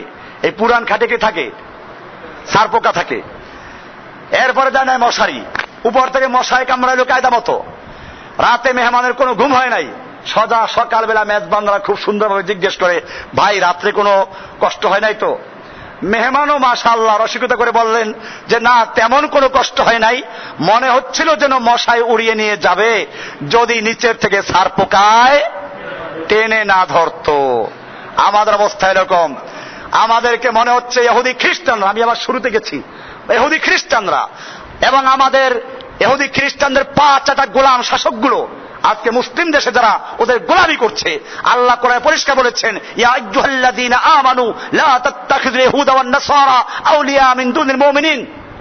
হে ঈমানদারগণ, খবরদার, তোমরা ইহুদি খ্রিস্টানদেরকে, মুমিনদেরকে বাদ দিয়ে ওদেরকে বন্ধু বানাইও না। ওয়ামাই ইয়াতাওয়াল্লাহুম মিনকুম ফাইন্নাহুম মিনহুম। তোমাদের থেকে যে কেউ ওদেরকে বন্ধু বানাবে, ওদেরকে দোস্ত বানাবে, ওদেরকে মুরব্বী বানাবে, ওদেরকে অভিভাবক বানাবে, ফাইন্নাহুম মিনহুম, সে যেই হোক না কেন, তার নাম যাই হোক না কেন, সে ওদেরই একজন ইহুদি এবং খ্রিস্টানরা গণ্য হবে। কোরআন পরিষ্কার করে দিয়েছে, যে ব্যক্তি ওদের সাথে বন্ধুত্ব করবে, ওদেরকে মুরব্বী বানাবে, ওদের অভিভাবক বানাবে, সে ওদেরই একজন। কাজে বোঝা গেল ইসলামে এই সমস্ত মুরব্বী ইহুদি খ্রিস্টানদের তরিকা মানার কোন সুযোগ আমাদের, এদের বন্ধুত্ব হতে পারে না। আজকে আমরা ওদেরকে বন্ধু বানাচ্ছি। আল্লাহ সুবহানাহু ওয়া তাআলা বলছেন, তোমরা ওদেরকে যত রাজি করতে চাও, ট্রানজিট দাও আর যত কিছু দাও, যৌথ মহড়া চালাও, কাজ হবে না। কোরআন বলছে, ওয়ালান তারদা আনকাল ইয়াহুদু ওয়ালান নাসারা হাত্তা তাত্তাবিয়া মিল্লাতাহুম। খবরদার, ওয়ালান তারদা, কখনো না, ওরা তো দরজার সন্তুষ্ট হবে না। ইহুদি খ্রিস্টান তোদের উপর সন্তুষ্ট হবে না, তোরা ওদেরকে রাজি করতে পারবি না। হাত্তা তাত্তাবিয়া মিল্লাতাহুম, যতক্ষণ না তোরা সম্পূর্ণরূপে ওদের মিল্লাত, ওদের ধর্ম, ওদের দিন গ্রহণ না করবি। বোঝা গেল আল্লাহ পরিষ্কার করে দিয়েছেন। আমরা বাস্তব দেখি, পারভেজ মোশাররফ অনেক চেষ্টা করেছিল ওদেরকে রাজি করার জন্য, পারে নাই, কলার ছোলার মতো ফেলে দিয়েছে। হামিদ কারজাইরাও চলে যাবে। এরকম দুনিয়ার মুসলিমরা, ইহুদি খ্রিস্টানদের 5টা গোলামেরা যুগে যুগে ইতিহাসের আস্থা করে নিক্ষেপিত হয়েছে এবং কিয়ামত পর্যন্ত হতে থাকবে। কারণ আল্লাহ বলেছেন, ওয়ালান তারদা, তুমি ওদেরকে সন্তুষ্ট করতে পারবে না, কখনো পারবে না। হাত্তা হাত্তা তাত্তাবিআ মিল্লাতাহুম, যতক্ষণ না তোমরা ওদের অনুসরণ করবে। সেজন্য মনে রাখতে হবে, ইহুদি খ্রিস্টানদের তরিকা বাদ দিয়ে আমাদেরকে সত্যিকার অর্থে পূর্ণ মুসলিম হতে হবে। মুসলিমদের বিজয় আসে আল্লাহ সাহায্য দিয়ে। মনে রাখবেন, আজকে অনেকে মনে মনে প্রশ্ন করেন আমাদের এক দল কি হবে, দলের নাম ইসলাম, পরিষ্কার করে দিয়েছি আমাদের দলের নাম কি, ইসলাম। আমাদের পরিচয় কি, আমরা মুসলিম। কোরআনে বলা আছে, ওমান আহসানু কওলাম মিম্মান দাআ ইলাল্লাহি ওয়া আমিলা সালিহান ওয়া ক্বালা ইন্নানি মিনাল মুসলিমিন। ওই ব্যক্তির চেয়ে ভালো কে হতে পারে, কার কথা ভালো হতে পারে, যে মানুষকে আল্লাহর দিকে আহ্বান করে। আহ্বান করবে কার দিকে? না কোনো পীরের দিকে, না কোনো তরিকার দিকে, না কোন তরিকার দিকে আহ্বান করা জায়েজ নেই, কোন দলের দিকে আহ্বান করা জায়েজ নেই, কোন নেতার দিকে আহ্বান করা জায়েজ নেই। আহ্বান করবে কার দিকে? মান দাআ ইলাল্লাহি ওয়া আমিলা সালিহান, এবং আমল সালেহ করবে। ওয়া ক্বালা ইন্নানি মিনাল মুসলিমিন, এবং সে পরিচয় দিবে আমি একজন মুসলিম। আমি কি? মুসলিম। পরিষ্কার হয়ে গেল, আমার নাম মুসলিম, আমার দলের নাম ইসলাম, আমার সংবিধানের নাম কোরআন এবং সহিহ সুন্নাহ, আমার আদর্শ মুহাম্মদ সাল্লাল্লাহু আলাইহি ওয়াসাল্লামের তরিকা, এছাড়া আর কোন তরিকা মরিকা চলবে না। এ হচ্ছে ইসলাম পরিষ্কার করে দিয়েছে। আমরা এই জন্য কাজ করতে গেলে অনেক বাধা আসবে, বাধা আসবে। আল্লাহ নবীর বাধা এসেছে। আমরা নবীর চেয়ে বড় বুজুর্গ না, আমাদের চেহারা নবীর চেয়ে সুন্দর না, আমাদের ইবাদত নবীর চেয়ে বেশি না। আল্লাহর নবীকে মার খেতে হয়েছে, 27টা যুদ্ধে অংশগ্রহণ করেছেন, আল্লাহর নবী রক্তাক্ত হয়েছেন। আমাদেরকে তাই হতে হবে। মনে রাখতে হবে আমাদের বাধা আসবে। সেজন্যই ওয়াল আসর সূরাটা আপনারা ভালো করে পড়বেন। ওখানে বলা আছে ওয়াল আসর, আসরের কসম, আল্লাহ কসম করে বলছেন, ইন্নাল ইনসানা লাফি খুসরিন, সমস্ত মানুষ খুসর, ধ্বংসের মধ্যে, ক্ষতির মধ্যে। ইল্লাল্লাযিনা আমানু, তবে চারটে কথা, এই চারটে একটার সঙ্গে একটা জড়িত। ইল্লাল্লাযিনা আমানু, তবে যারা ঈমান এনেছে। ঈমান আনলো কিনা নির্ভর করবে আমিলুস সালিহাত, আমলে সালেহ করলো। তার মানে আমলে সালেহ না করলে ঈমান নাই। আমাদের দেশে অনেকে বলে, আরে নামাজ না পড়লে কি হবে, ঈমান ঠিক আছে, তোর ঈমানই নাই। আল্লাহ বলছেন ইল্লাল্লাযিনা আমানু ওয়া আমিলুস সালিহাত, যারা ঈমান এনেছে এবার নেক আমল করেছে, আমলে সালিহাত করেছে। আমলে সালিহাত করলেই চলবে না, 3 নম্বর কাজটাও করতে হবে, ওয়া তাওয়াসাউ বিল হক, হকের দাওয়াত দিতে হবে। হকের দাওয়াত, দাওয়াতুল হক না। বাংলাদেশে দাওয়াতুল একটা পার্টিও আছে, এদের কাজ আছে খালি ওই যে পাও সোজা করো, আর একামতে একটা আলিফটান বেশি হয়ে গেল, নামাজ শেষ, মুয়াজ্জিন শেষ, চাকরি শেষ সবার। এই দাওয়াতুল হক না, এই দাওয়াতুল হক না। আরে বেটা, পাও যদি একটু বাঁকাও থাকে নামাজ হয়ে যাবে। আজকে ইসলাম ধ্বংস হচ্ছে, আল্লাহর জমিনে আল্লাহর সার্বভৌমত্বকে বিলুপ্ত করা হয়েছে, আল্লাহর আইনকে বাতিল করা হয়েছে, নবীর সুন্নাহকে বাতিল করা হয়েছে, রাষ্ট্রীয় ইসলামকে উৎখাত করে দেওয়া হয়েছে, কোরআনকে তাবিজ লেখার মধ্যে নিয়ে গেছে, কোরআনকে খতম করার জন্য নিয়ে গেছে, কোরআনের বিধানকে বাতিল করা হয়েছে। এই জন্য কোনো কথা নাই দাওয়াতুল হক। এই দাওয়াতুল হক চললে ইহুদি খ্রিস্টানদের আপত্তি আছে? আমার দেশে দেখবেন মুজাহিদ কমিটি আছে, বাংলাদেশে আমিরুল মুজাহিদিনও আছে, মসজিদের মধ্যে প্রত্যেক জায়গায় আছে মুজাহিদ কমিটি। এরপরে ইহুদি খ্রিস্টানরা বোম মারে না কেন? ইহুদি খ্রিস্টানরা যদি মুজাহিদের নাম শুনে ওরা 36,000 ফুট উপরে গিয়ে বসে থাকে। আর আমার দেশে মসজিদে মসজিদে মুজাহিদ কমিটি আছে, এখন কেউ তালাশ করে? তালাশ করে না। কুফাররাও জানে এই জিহাদ নবীর জিহাদ না, এই জিহাদ কোরআন হাদিসের জিহাদ না। এই জিহাদ থাকলে আর ওদের ভালো, এই জিহাদ দ্বারা মুসলমানদের ঈমানকে ধ্বংস করা হয়। আমি তো বলি বুশের বোমার দ্বারা কিছু মুসলমান মারা গেছে, হ্যাঁ, এতে ইসলামের ক্ষতি হয় নাই, বরং মুসলমানদের ঈমান তাজা হয়ে গেছে। মানুষ তো কত মরে, লঞ্চ ডুবে আজকেও মরছে কতগুলো, কত মানুষ মরে। এরকম বুশের বোমা মারলো, মুসলমান মরলো, ঈমান তাজা হচ্ছে। আর ওদের পক্ষে ইসলামের কোন পরিভাষার পরিবর্তন করা সম্ভব না। কিন্তু আমাদের ভিতরগত যে মশা সারপোকা এই বুশেরা ইসলামের জেহাদের অর্থ পরিবর্তন করে শিখাই দিল নফসের জেহাদ বড় জেহাদ। এরা বলল ইসলামে মারামারি কারাগারি নেই, খবরদার। আমার ভাইয়েরা এইভাবে ইসলাম থেকে মুসলিমদেরকে, যুবকদেরকে ইসলাম থেকে এমন ভাবে সরিয়ে দিল, এখন এই যুবকরা ইহুদি খ্রিস্টানদের মতো জেহাদের নাম শুনলে কয় এটা ইসলামে নাই। জেহাদ ইসলামে আছে, কোরআনে আছে, হাদিসে আছে।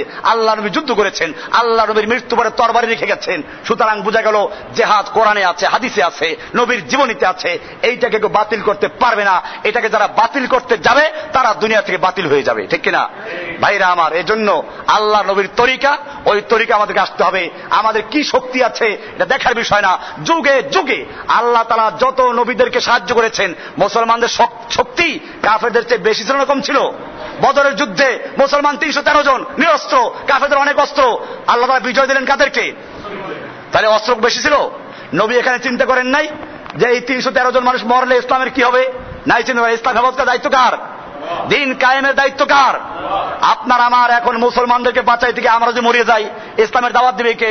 এই মাদ্রাসার কি হবে, মসজিদের কি হবে? এই জন্য ইসলামের ছাড় দেই। আর সাহাবায়ে কেরাম ইসলাম রক্ষা করার জন্য মুসলিমরা জীবন দিয়েছে, আমরা মুসলিমদেরকে বাঁচাবার জন্য ইসলামকে বিসর্জন দেই, ঠিক কিনা? ভাইরা আমার, খেয়াল রাখবেন, ইসলামের কোন পরিবর্তন করার অধিকার কাউকে দেওয়া হয় নাই। আজকে ইসলামের পরিভাষার পরিবর্তন করেছে, ইসলামের মূল কাজগুলো পরিবর্তন করে দিয়েছে। এখন ইহুদি খ্রিস্টানদের গোলামি করি আর আমরা সব জায়গায় মার খাচ্ছি। এর থেকে উত্তরণের একমাত্র পথ, আল্লাহ রাসূল সাল্লাল্লাহু আলাইহি ওয়াসাল্লাম যে সবক দিয়েছেন 5টা কাজের, ওই 5 কাজে আমাদেরকে আবার ফিরে আসতে হবে। আল্লাহ সুবহানাহু ওয়া তাআলা আমাদেরকে বিষয়গুলিকে বুঝার এবং আমল করার তৌফিক দান করুন, আমিন। কি প্রশ্ন আছে নাকি? কুরাইশরা আল্লাহকে মানত, কিন্তু আল্লাহ তার তাওহীদের আসমা ও সিফাত অথবা আল্লাহর সত্তাগত গুণাবলী সম্পর্কে কিছু জানতে চাই। এ সম্পর্কে ইমামদের মতগুলো ব্যক্ত করবেন ইনশাআল্লাহ। আসলে তাওহীদের কোনো ভাগ নাই। এইটা ভাগ করা আর একটা তাওহীদকে বিচ্ছিন্ন করা, এটা পরিষ্কার হবেন। আমরা বুঝাবার জন্য বলি যে তাওহীদ আল উলুহিয়্যাত, তাওহীদ আর রুবুবিয়্যাত, তাওহীদ ফিল আসমা ওয়াস সিফাত, 3টা ভাগ করা হয় তাওহীদকে। কিন্তু তাওহীদকে ভাগ করলে তাওহীদ থাকে না। তাওহীদকে ভাগ করলে কি থাকে না? এটা মনে রাখবেন, আল্লাহ আর রব ভিন্ন জিনিস না, আর আল্লাহর নামগুলো ভিন্ন জিনিস না। আল্লাহ এক ও একক, কাজী আল্লাহকে এক মানা মানে সবকিছুতে এক মানা। বুঝাবার জন্য এই ভাগটা করেছেন অনেক আলেমরা, আমরা ওইটা বলি। কিন্তু এটা আপনাদের মাথায় রাখতে হবে যে আসমা ওয়াস সিফাত, আল্লাহ তাআলার সার্বভৌমত্বের মধ্যে আল্লাহর আনুগত্য করব, এটা তাওহীদ আল উলুহিয়্যাত। আর আল্লাহ তাআলার সৃষ্টিকর্তা, রক্ষাকর্তা, পালনকর্তা, বিধানদাতা, এই সব বিষয়গুলো হচ্ছে রুবুবিয়্যাত। আল্লাহ তাআলা একমাত্র বিচারক, একমাত্র আইন বিধানদাতা, একমাত্র সৃষ্টিকর্তা, একমাত্র রক্ষাকর্তা, একমাত্র আল্লাহ তাআলা সমস্যা সমাধানদাতা। এই বিষয়গুলো রুবুবিয়্যাতের অংশ। এটা আল্লাহর এই মধ্যে আছে সবগুলো। এরপরে আল্লাহর অনেকগুলো গুণবাচক নাম আছে, আর রহমান, আর রহিম, আর সত্তার, আল জব্বার, আল হাকিম, আল মুইজ। এই যে নামগুলো আছে, এই নামগুলোর ক্ষেত্রে আল্লাহর একত্ব বজায় রাখা, এর মধ্যে কাউকে শরিক না করা। আল্লাহ খালেক মানে একক খালেক, একমাত্র খালেক। আল্লাহ তাআলা রিজিক দেওয়ার মালিক, একমাত্র দেওয়ার মালিক, আল্লাহ একজনই দেন। এই জন্য আমরা নামাজের মধ্যে বলি ইয়াকা না'বুদু ওয়া ইয়াকা নাস্তাঈন, আমরা কেবলমাত্র তোমারই গোলামি করি, তোমার কাছেই সাহায্য চাই। আমাদের একমাত্র মাবুদকে ইয়াকা না'বুদু, আমরা ইবাদত করি, গোলামি করি। কার গোলামি করি? আমরা গোলাম, তবে আল্লাহর গোলাম। কার গোলাম? এক আল্লাহর গোলাম, একমাত্র আল্লাহর গোলাম। অন্যরা আল্লাহর গোলাম, মূর্তির গোলাম। ওরা মক্কার লোকেরা মূর্তি পূজা করত। কেন পূজা করত? মূর্তিকে আল্লাহ পর্যন্ত পৌঁছে দেওয়ার মাধ্যম মনে করত, মাধ্যম মনে করত। কোরআনে একেবারে স্পষ্ট আছে, হাউলাই শুফাআউনা ইনদাল্লাহ, আমরা এই মূর্তিগুলো পূজা করি, এরা আমাদেরকে আল্লাহর কাছে সুপারিশ করে পৌঁছাইয়া দিবে। তাহলে মক্কার কুফফাররা যে মূর্তি পূজা করত, মূর্তিগুলোকে আল্লাহ বিশ্বাস করে পূজা করত না আল্লাহ পর্যন্ত পৌঁছে দেওয়ার মাধ্যম মনে করত? কোনটা? কোরআনে আর এক আয়াত আছে, মা না'বুদুহুম ইল্লা লিয়ুকাররিবুনা ইলাল্লাহি যুলফা, আমরা এদের পূজা করি এজন্য ওরা আল্লাহর কাছে পৌঁছাই দিবে। তাহলে একই কারণে, যদি এই কারণে মূর্তি পূজা করলে তারা মুশরিক হইয়া যায়, একই উদ্দেশ্যে যারা আমাদের দেশে পীর সাহেবদেরকে পূজা করে মাধ্যম রূপে, তারা কি মক্কার কুফফারদের মতো মুশরিক নয়? এইবার চিন্তা করতেছেন কি বললো এটা? মা সামি'না কত্তু, ওই মক্কার কুফফাররা আশ্চর্য হয়ে গেছিল। আমাদের দেশে এই কথাগুলো বলে আশ্চর্য হয়ে যায়, তাওহীদ এমন ভোলা বলছে। কারণ এত বড় বড় পীর কি বলে এটা? এটা আশ্চর্য হওয়ার কথা, কারণ এগুলো শুনতে শুনতে আমার দেশে বুঝায় দুনিয়ার জজের কাছে যেমন কোনো কিছু বলতে হলে উকিল ধরতে হয়, ঠিক এরকম আল্লাহর কাছে কিছু বলতে হলে কি লাগবে? উকিল লাগবে। সেই উকিলগুলো পীর সাহেব। ওই শয়তানের একজন জিজ্ঞেস করেছিল, শয়তানের ডায়েরিতে পড়ছিলাম একবার, যে জিজ্ঞেস করো, শয়তান, একটা লোক সারা জীবন অন্যায় করেছে, সুদ খাইলো, ঘুষ খাইলো, মদ খাইলো, এখন জীবনের শেষ পর্যায়ে বুড়ো হয়ে গেছে, বউর কাছে মূল্য নাই, ছেলে মেয়ের কাছে মূল্য, ওরা বিয়ে করে এখন বউর মূল্য দেয়, শ্বশুরকে আব্বা ডাকে, শাশুড়িকে আম্মা ডাকে, ও এখন মস্তিতে গিয়ে ঢুকছে, এখন বুঝছে যে আল্লাহ ছাড়া কেউ নাই, তুই ওরে ধোকা দরকার নেই, ও তো সহজে ফিরবে না। শয়তান কাজে খুব সহজ, ওকে গিয়ে আসতে বুঝাই, বেটা দুনিয়ায় একজন জজের কাছে বলতে হলে উকিল ধরা লাগে, তো তুই সারা জীবন পাপ করেছিস, অন্যায় করেছিস, গুনাহ করেছিস, তুই কি আল্লাহর কাছে ডাইরেক্ট বললে আল্লাহ শুনবে? একজন উকিল ধর, একটা পীর ধরাই দেয়, এরপরে আমার বাকি কাজগুলো পীর সাহেবী করাই সারে। তারপরে আল্লাহ থেকে সরাবার জন্য বাকি যে কাজ সব করাই কে? পীর সাহেব তরিকায় ঢুকাই দিল। আমার মনে একটা, আমি দেখছি চরমানের বিষয়ে বই আছে ভেদে মারেফাত, এই দেশের সবচেয়ে ভালো পীর বলে চরমানের বিষয়কে।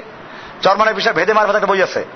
এই ভেদে মারেফাতের কয় পৃষ্ঠা ওটা? ওই যে 15 পৃষ্ঠা না, ওটা পরের পৃষ্ঠা, 24 পৃষ্ঠা সম্ভবত।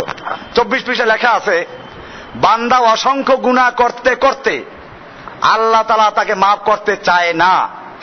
পীর তখন আল্লাহর কাছে অনুনয় বিনয় করিয়া আবেদন করে, ওই অনুনয় বিনয়ের কারণে আল্লাহ তাআলা তখন তাকে মাফ করিয়া দেন।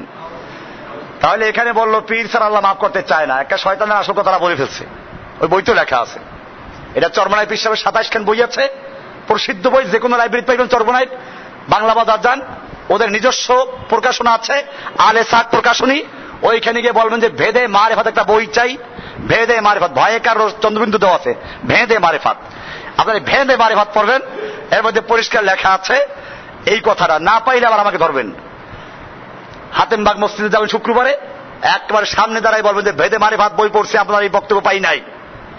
তাহলে ওরাও খুশি হবে, চরমনের মধ্যে খুশি হবে খুব, কারণ ওরা মোটে পায় না আর আপনার মত লোক।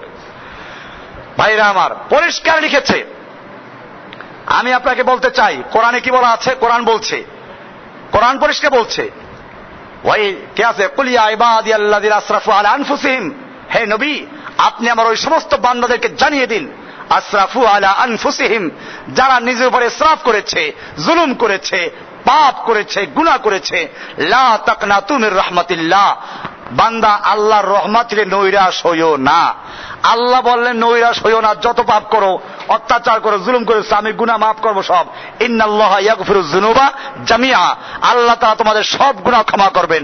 আর পীর বলল না, বান্দা অসংখ্য গুনাহ করার ফলে আল্লাহ মাফ করতে চায় না, পীরে অনুনয় বিনয় করে বললে তারপরে আল্লাহ মাফ করেন। আমরা কি পীরেরটা মানবো, আমারটা মানবো? আল্লাহটা মানবো। পরিষ্কার হয়ে গেল।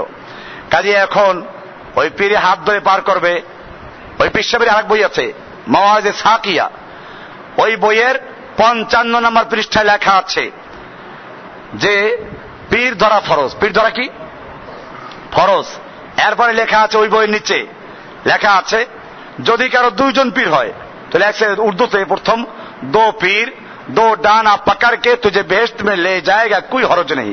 তোমার 2 জন যদি পীর থাকে, 2 পীরে তোমার 2 ডানা ধরে বেহেশতে নিয়ে যাবে, কোনো অসুবিধা নাই। 2 পীরে 2 ডানা ধরে বেহেশতে নিয়ে যাবে। বেহেশতে নেওয়ার মালিক আল্লাহ নবী ছিলেন। আল্লাহর নবীর চাচা আবু তালেব, যে চাচা সারা জীবন নবীর খেদমত করলো, যে চাচা সারা জীবন নবীর পক্ষে ছিল, এই চাচা আবু তালেব যখন মৃত্যু হচ্ছে, আল্লাহর নবী সাল্লাল্লাহু আলাইহি ওয়াসাল্লাম আবু তালেবের মাথার কাছে গিয়ে বসলেন, বললেন চাচা সারা জীবন তুমি আমার পক্ষে কাজ করেছো, অনেক জুলুম নির্যাতন সহ্য করেছো, তুমি খালি বলো লা ইলাহা ইল্লাল্লাহ, সাক্ষী দিতে হবে। এই সাক্ষী ছাড়া কাজ চলবে না। এটা এক, ওই যে আমি বলি যে একদম শূন্য লাগছে, 1টা শূন্য, 2টা শূন্য, 3টা শূন্য, একেবারে বুয়েট থেকে শুরু করে ধানমন্ডি পর্যন্ত শূন্য লাগলো, এর কোনো মূল্য আছে? একটা 1 লাগলো, এবারে 1 ডানে এবারে 1টা শূন্য দিলে কত হবে? 10। আর 1 শূন্য কত হবে? আর 1 শূন্য কত হবে? এখন শূন্য যত বাড়বে 1-এর মূল্য তত বৃদ্ধি পাবে। ঠিক এরকম ভাবে লা ইলাহা ইল্লাল্লাহ, শিরক মুক্ত হওয়া, এটা যদি না হয় তাহলে কিছুই গ্রহণযোগ্য, সব জিরো। আল্লাহ নবী তার চাচা আবু তালেবকে বললেন যে বলো লা ইলাহা ইল্লাল্লাহ, এতটুকু বললে আশফা লাকা, আমি তোমাকে সুপারিশ করতে পারবো, আল্লাহর পক্ষ থেকে অনুমতি পাওয়া যাবে। কারণ এইটা না হলে সুপারিশ করা যাবে না। এইটা না হলে আল্লাহ তাআলা কসম করে নিয়েছেন, আল্লাহ তাআলা বলেছেন 2টা জিনিস নিজের উপর ওয়াজিব করেছেন। কয়টা জিনিস? 2টা জিনিস।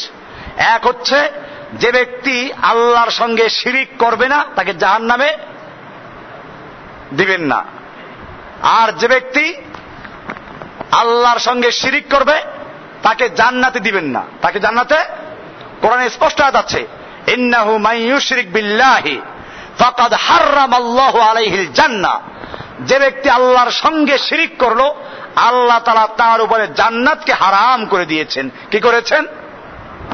জান্নাতকে হারাম করে দিয়েছেন। কাজী তুমি যত উপকার আমার করেছো কাজ হবে না। আবু তালেব বুঝতো সবই। শেষ পর্যন্ত মক্কার নেতারাও ছিল, তারা বলল, আবু তালেব শেষ পর্যন্ত ভাতিজার ইসলাম গ্রহণ করবা, বাপ দাদার ধর্ম ত্যাগ করবা। মক্কার নেতারা তোমাদেরকে তিরস্কার করবে, মক্কার মেয়ে লোকরা তোমাকে কাপুরুষ বলবে।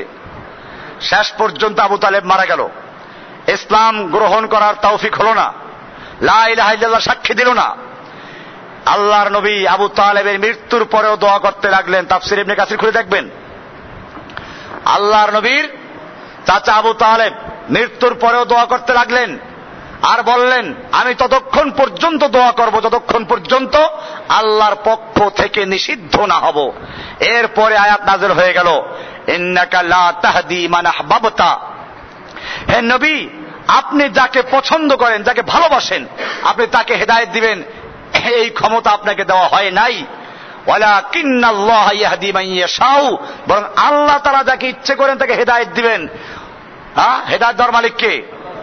আল্লাহর নবী যখন তার নিজের চাচা হযরতে আলীর আব্বা আবু তালেবকে হেদায়েত দিতে পারলেন না, এরপরে যদি কোনো পীর বলে, কোনো বুজুর্গ বলে, কোনো ওলি বলে উনি হেদায়েত দিয়ে দিবেন, উনি তরাইয়া নিবেন, পার করে নিবেন, এইগুলো পীর না শয়তান?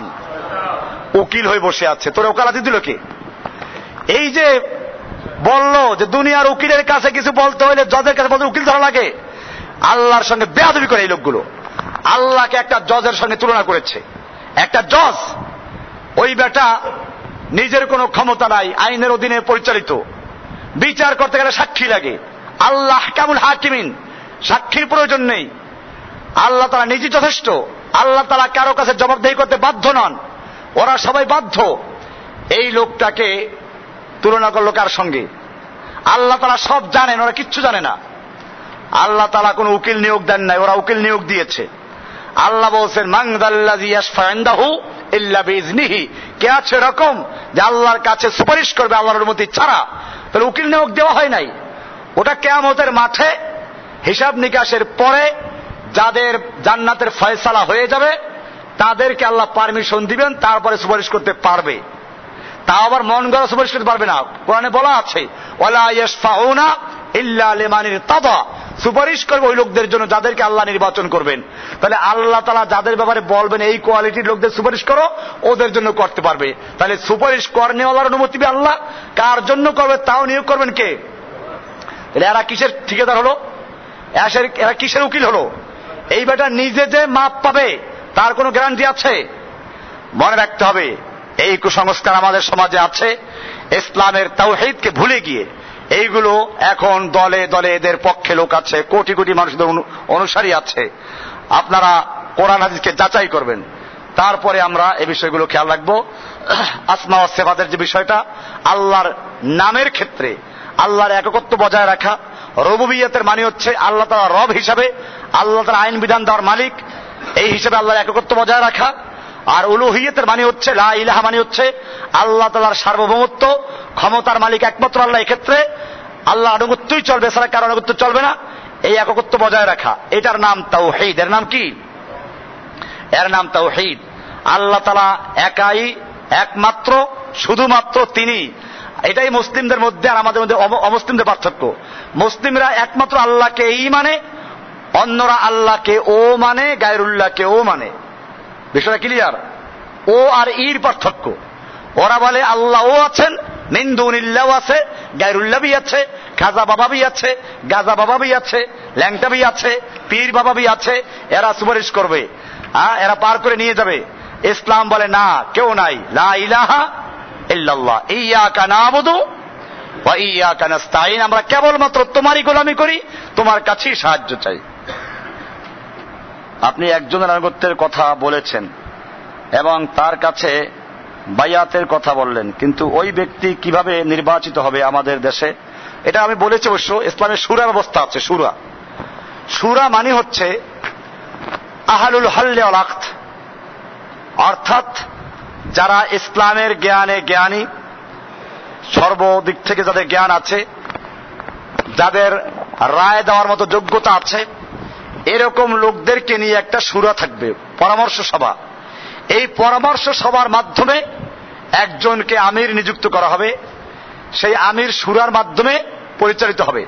আল্লাহ রাসূল সাল্লাল্লাহু আলাইহি ওয়াসাল্লামকে কোরআনে বলা আছে ওয়াশাবিরহুম ফিল আমর, আপনি তাদের সঙ্গে পরামর্শ করুন। কাদের সঙ্গে? দেশের সব জনগণের সঙ্গে না, বিশিষ্ট ব্যক্তিবর্গের সাথে। আল্লাহ তাআলা বলেছেন আমরুহুম শুরা বাইনাহুম, কাজে শুরা আছে ইসলামে। এই শুরার মাধ্যমে সারা দেশের, এখন বললাম না যে যেমন খ্রিস্টানদের একটা পোপ মারা গেলে তারা আরেকটা বানায় কেমনে? তারা কি গণভোট দেয়? দেখেন একটা যদি কত বড় বোকামি, ওরা আমাদেরকে বোকা বানাইলো। ওরা আমাদেরকে বললো তোরা গণতন্ত্র নিয়ে থাক, আর ওরা কিন্তু গণতন্ত্র মানে না। ওরা পোপ নির্বাচন করতে ভোট দেয়, গণভোট? গণভোট নাই। দুনিয়ার খ্রিস্টানদের যারা আলেম আছে, ওদের মধ্যে বিচক্ষণ যারা আর রায় দেওয়ার ক্ষমতা আছে, এরা রোমের সেই ভ্যাটিকানে গিয়ে জমা হয়, এরপরে তারা একজনকে নির্বাচন করে। এটা ছিল ইসলামের তরিকা। আপনারা দেখবেন আহলুল হল্লে ওয়াক যেটা আছে, এইটার যারা তাদের পরামর্শে একজন আমির নিযুক্ত হবে। এর মানে এই না যে গণভোট, একজন মেথর, একজন পাগল, একজন মদখোর, একজন ঘুষখোর একটা সিগারেট দিলে পরে ভোট একটা পাওয়া যায়। এই নির্বাচনের সময় আমি কয়েকদিন আগে বরগুনা একটা মাহফিলে গেলাম, তা আমার আগে এক চেয়ারম্যান সাহেব বক্তব্য দিচ্ছিলেন। বক্তব্য এসে বলল কয় যে ভাই রাত্র যদি আরেকটা পাইতো তাহলে আমার আর চেয়ারম্যান হওয়া লাগতো না। কেন?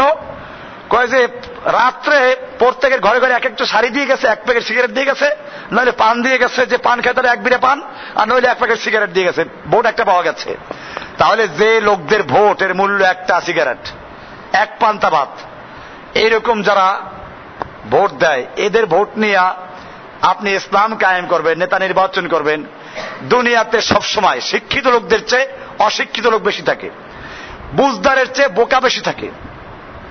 এখন যদি কি করা হয়, এইরকম গণভোট দেওয়া হয়, তাহলে সেক্ষেত্রে মেধাবী, বিচক্ষণ এবং সর্বোপরি যে আল্লাহকে ভয় করে এরকম লোকেরা ক্ষমতা আসবে না। আসবে কারা? ওদের দলের লোকেরা আসবে। এজন্য আল্লাহ তাআলা এই গণভোট, গণতন্ত্র, এটাকে প্রতিবাদ করেছেন। কোরআন বলছে ওয়াইং তোতে আকসারা মানফিল আরদে, হে নবী আপনি যদি এই জমিনে যারা বসবাস করছে ওদের সংখ্যা গরিষ্ঠের মতের অনুসরণ করেন, ইউদিল্লুকা আন সাবিলিল্লাহি, তাহলে তারা আপনাকে আল্লাহর রাস্তা থেকে গোমরাহ করে ফেলবে। এ তো আল্লাহ নবীকে বলা হচ্ছে, আবার জনগণকে বলা আছে। জনগণকে আল্লাহ তাআলা বলছেন ওয়ালামু, জেনে রাখো, আন্না ফীকুম রাসূলুল্লাহ, তোমাদের মধ্যে আল্লাহ রাসূল আছেন। লাউ ইউতিউকুম ফি কাসীরিম মিনাল আমরে, তিনি যদি তোমাদের অনুসরণ করতেন বেশিরভাগ ক্ষেত্রে, লাআনিতুম, তাহলে তোমাদের কষ্ট হবে। তাহলে পরিষ্কার হয়ে গেল, নবীকে বলছেন আপনি সংখ্যাগরিষ্ঠ ভোটের অনুসরণ করবেন না, জনগণকে বলছে তোমরা সংখ্যাগরিষ্ঠের রায় নবীর উপরে চাপাই দিও না, তাহলে তোমাদের কষ্ট হবে। এরকম কোরআনে বহু জায়গায় বলা আছে আকসারুহুম লা ইয়াকিলুন, আকসারুহুম লা ইয়াশকুরুন, আকসারুহুম অমুক অমুক। এই যে কাজগুলো আল্লাহ বলছেন, এতে পরিষ্কার করে দিলেন যে বেশিরভাগ লোক বোকা, বেশিরভাগ লোক অকৃতজ্ঞ, বেশিরভাগ লোক বুঝ নাই। এরকম ভাবে আল্লাহ তাআলা বলছেন। কেন বলছেন? এই লোকদের, বেশিরভাগ লোকদের রায় অনুসরণ করা যাবে না। তো সেজন্য ইসলামের যে সূরা আছে, সেই সূরাটা বুঝতে হবে। আপনি বলবেন ইসলামের সূরা আছে, আমাদের সংসদ আছে, আমি গরুরও দুইটা কি আছে, শিং আছে, ছাগলেরও শিং আছে, গরুরও চারটে পাও আছে, ছাগলেরও চারটে পাও আছে, গরুর একটা লেজ আছে, ছাগলের লেজ আছে। এই জন্য গরু আর ছাগল কি এক? গরু কিয়ামত পর্যন্ত গরু, আর ছাগল কিয়ামত পর্যন্ত ছাগল। গরু আর ছাগল এক না। কাজী বুঝতে হবে ইসলামের সূরা আর এই আব্রাহাম লিঙ্কনের গণতন্ত্র এগুলো কিনা এক না। খ্রিস্টানদের তৈরি করা এগুলো, ইহুদিদের তৈরি করা এগুলো আগে তৈরি করেছিল, এর একটা কারণ ছিল। দেখো আমি সেদিকে যাচ্ছি না আর। জি, আমরা যারা ইঞ্জিনিয়ার তারা তাদের মেধা দিয়ে ইসলামের খেদমত কিভাবে করতে পারি। ইসলামের খেদমত করার অনেক সুযোগ আছে, বহু লাইনে। সবাই যে এক লাইনে কাজ করবে তা না। আমার এই কথার অর্থ হচ্ছে এই যে আমরা যে যেখানে কাজ করি, বাংলাদেশ একটা দেশ চলতে, কেউ ইঞ্জিনিয়ার, কেউ ডাক্তার, কেউ কি আছে, বিভিন্ন লাইনে কাজ করছে, কিন্তু সবাই কিন্তু একটা শক্তিকে সাহায্য করছে। আমাদের ইসলামের বিষয়টা এরকমই।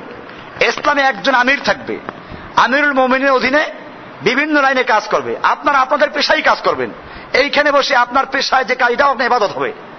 আপনি মানুষের ঘর নির্মাণ করার জন্য, আপনি মানুষের গাড়ি নির্মাণ করার জন্য, চলাফেরার জন্য, থাকার জন্য, চলার জন্য বাহনের ব্যবস্থা করা, এগুলো সব আপনাদের পরামর্শ হবে। তো এটা জনগণের খেদমত। এর মাধ্যমে বসে আপনি ওখানে বসে মানুষকে তাওহীদের দাওয়াত দেন। আপনি যেখানে আছেন, আল্লাহ নবীর সাহাবীরা কি করতেন? যেখানে খেতে গেলেন ওখানে দাওয়াতের কাজ করতেন। যেখানে যে গেছেন, এই দেশে ইসলাম পৌঁছলে কেমনে? ব্যবসা করতে আসছে, ওখানে তাওহীদের দাওয়াত দিত। এইভাবে ইসলাম প্রচারিত হয়েছে। আপনারা যে যেখানে আছেন আপনি ওইখানে দাওয়াত দেবেন। এই জন্য কোরআনে বলা আছে, আর দেখেন কি সুন্দর, কোরআনে আপনার প্রত্যেকটা প্রশ্ন উত্তর দেওয়া কোরআনে। সূরা মুমতাহানার 4 নম্বর আয়াত আপনাকে উত্তর দিচ্ছে আল্লাহ তাআলা। কোরআনে বলছে, قد كانت لكم أسوة حسنة في إبراهيم والذين معه, তোমাদের জন্য ইব্রাহিম এবং তার সঙ্গীদের মধ্যে রয়েছে উত্তম আদর্শ। দাওয়ার কাজ। ইয ক্বালু লিকওমিহিম, যখন তারা তাদের জাতির সামনে দাঁড়িয়ে বলল, ইন্না বুরাআউ মিনকুম, আমরা তোমাদের থেকে বারা করলাম, সম্পর্ক ছিন্ন করলাম। বোঝা গেল কুফফারদের থেকে বারা করতে হবে। ওয়া মিম্মা তা'বুদুনা মিন দুনিল্লাহ, এরপরে বলছেন তোমরা আল্লাহর পরিবর্তে যাদের ইবাদত করো তাদের থেকে সম্পর্ক ছিন্ন করলাম। কাফারনা বিকুম, আমরা তোমাদেরকে মানি না। অবাদা বাইনানা ওয়া বাইনাকুমুল আদাওয়াতু ওয়াল বাগদা আবাদা, আমাদের মাঝে তোমাদের মাঝে চির শত্রুতা, চির ঘৃণা শুরু হলো। হাত্তা তুমিনু বিল্লাহি ওয়াহদাহু, যতক্ষণ না তোমরা এক আল্লাহর আনুগত্যের দিকে ফিরে আসবে। এটা আমাদের দাওয়াত। এই দাওয়াত আমাদেরকে দিতে হবে। একা, আপনি একা আছেন। আল্লাহ তাআলা এজন্য ইব্রাহিম আলাইহিস সালাম সম্পর্কে বলেছেন, ইন্না ইব্রাহিমা কানা উম্মাতান কানিতা, ইব্রাহিম একটা উম্মাহ, একটা জাতি। আরে ইব্রাহিম তো একটা ব্যক্তি, জাতি হলো কি করে? আল্লাহ কেন তাকে জাতি বললেন? কারণ হচ্ছে এই একদিকে নমরুদের গোটা বাহিনী, জনশক্তি, অস্ত্র শক্তি, অর্থ শক্তি সব দাঁড়িয়ে আছে, আর একদিকে একা এক ইব্রাহিম দাঁড়িয়ে আছেন তাওহীদের উপরে। কিয়ামত পর্যন্ত যারাই তাওহীদের দাওয়াত দিবে তাদের আদর্শ পুরুষ দাঁড়িয়ে আছে। এজন্য তিনি একা হলেও কিয়ামত পর্যন্তের সব তাওহীদবাদী লোকেরা তার পক্ষে আছে। এজন্য তিনি একটা জাতি হয়েছেন। ঠিক এরকম ভাবে আপনিও যেই সমাজে থাকবেন, যেখানে থাকবেন, আপনি একা একা তাওহীদের দাওয়াত দেন। আপনার বিরুদ্ধে জনগণ যাক, দেশ চলে যাবে, তারপরে আপনি একা মুমিন, ওখান থেকে আপনি দাওয়া শুরু করেন, দেখবেন যে ইনশাআল্লাহ আপনাকে আল্লাহ তাআলা ইব্রাহিমের মতো একটা উম্মাহ হিসেবে কবুল করবেন। কাজী ইঞ্জিনিয়ার হয়েও ইসলামের কাজ করা যাবে, ডাক্তার হয়েও করা যাবে, যে যেখানে আছেন। আমাদের ভৈরব এক ডাক্তার আছে, উনি আগে জেলায় নিয়েছিল, এখন মাশাআল্লাহ তাওহীদে দাওয়াত দেয়। এখন ওনার চেম্বারে কেচি আছে, তাবিজ দেখলেই আগে তাবিজটা কাটে, এটা শিরিক। তাওহীদে দাওয়াত দেয়, এই তাবিজ কাটো, এই দাওয়াত খতম মিলাদ বাদ। হুজুরদেরকে বলে দিচ্ছে তোমাদের এমনি পয়সা দেবো, দাওয়াত খতম পারবো না। অনেক মসজিদ ইমামদেরকে সে একটা বেতন দেয় দাওয়াত না খাওয়ার জন্য। কাজেই এই কাজগুলো আমাদেরও করতে হবে। আমরা যেখানে থাকবো, আমাদের বড় সমস্যা তো সারপোকা, মশা বড় সমস্যা না। মশা তো আমাদের প্রকাশ্য শত্রু, সারপোকা কি? আপনি যখনই যাবেন সমাজের এক শ্রেণী আলেম, এক শ্রেণীর, আমাদের বলতে এখন কি হয়, দুঃখ পেতে হয়, তারপর বলতে বাধ্য আমরা, আমাদের দাওয়াতের তাওহীদের দাওয়াতের বিরুদ্ধে কুফফাররা যেরকম সোচ্চার, তার চেয়ে বেশি সোচ্চার কারা? কারণ এই জাতি মুর্দার খেতে খেতে শকুনের চেয়ে বদভ্যাস হয়ে গেছে।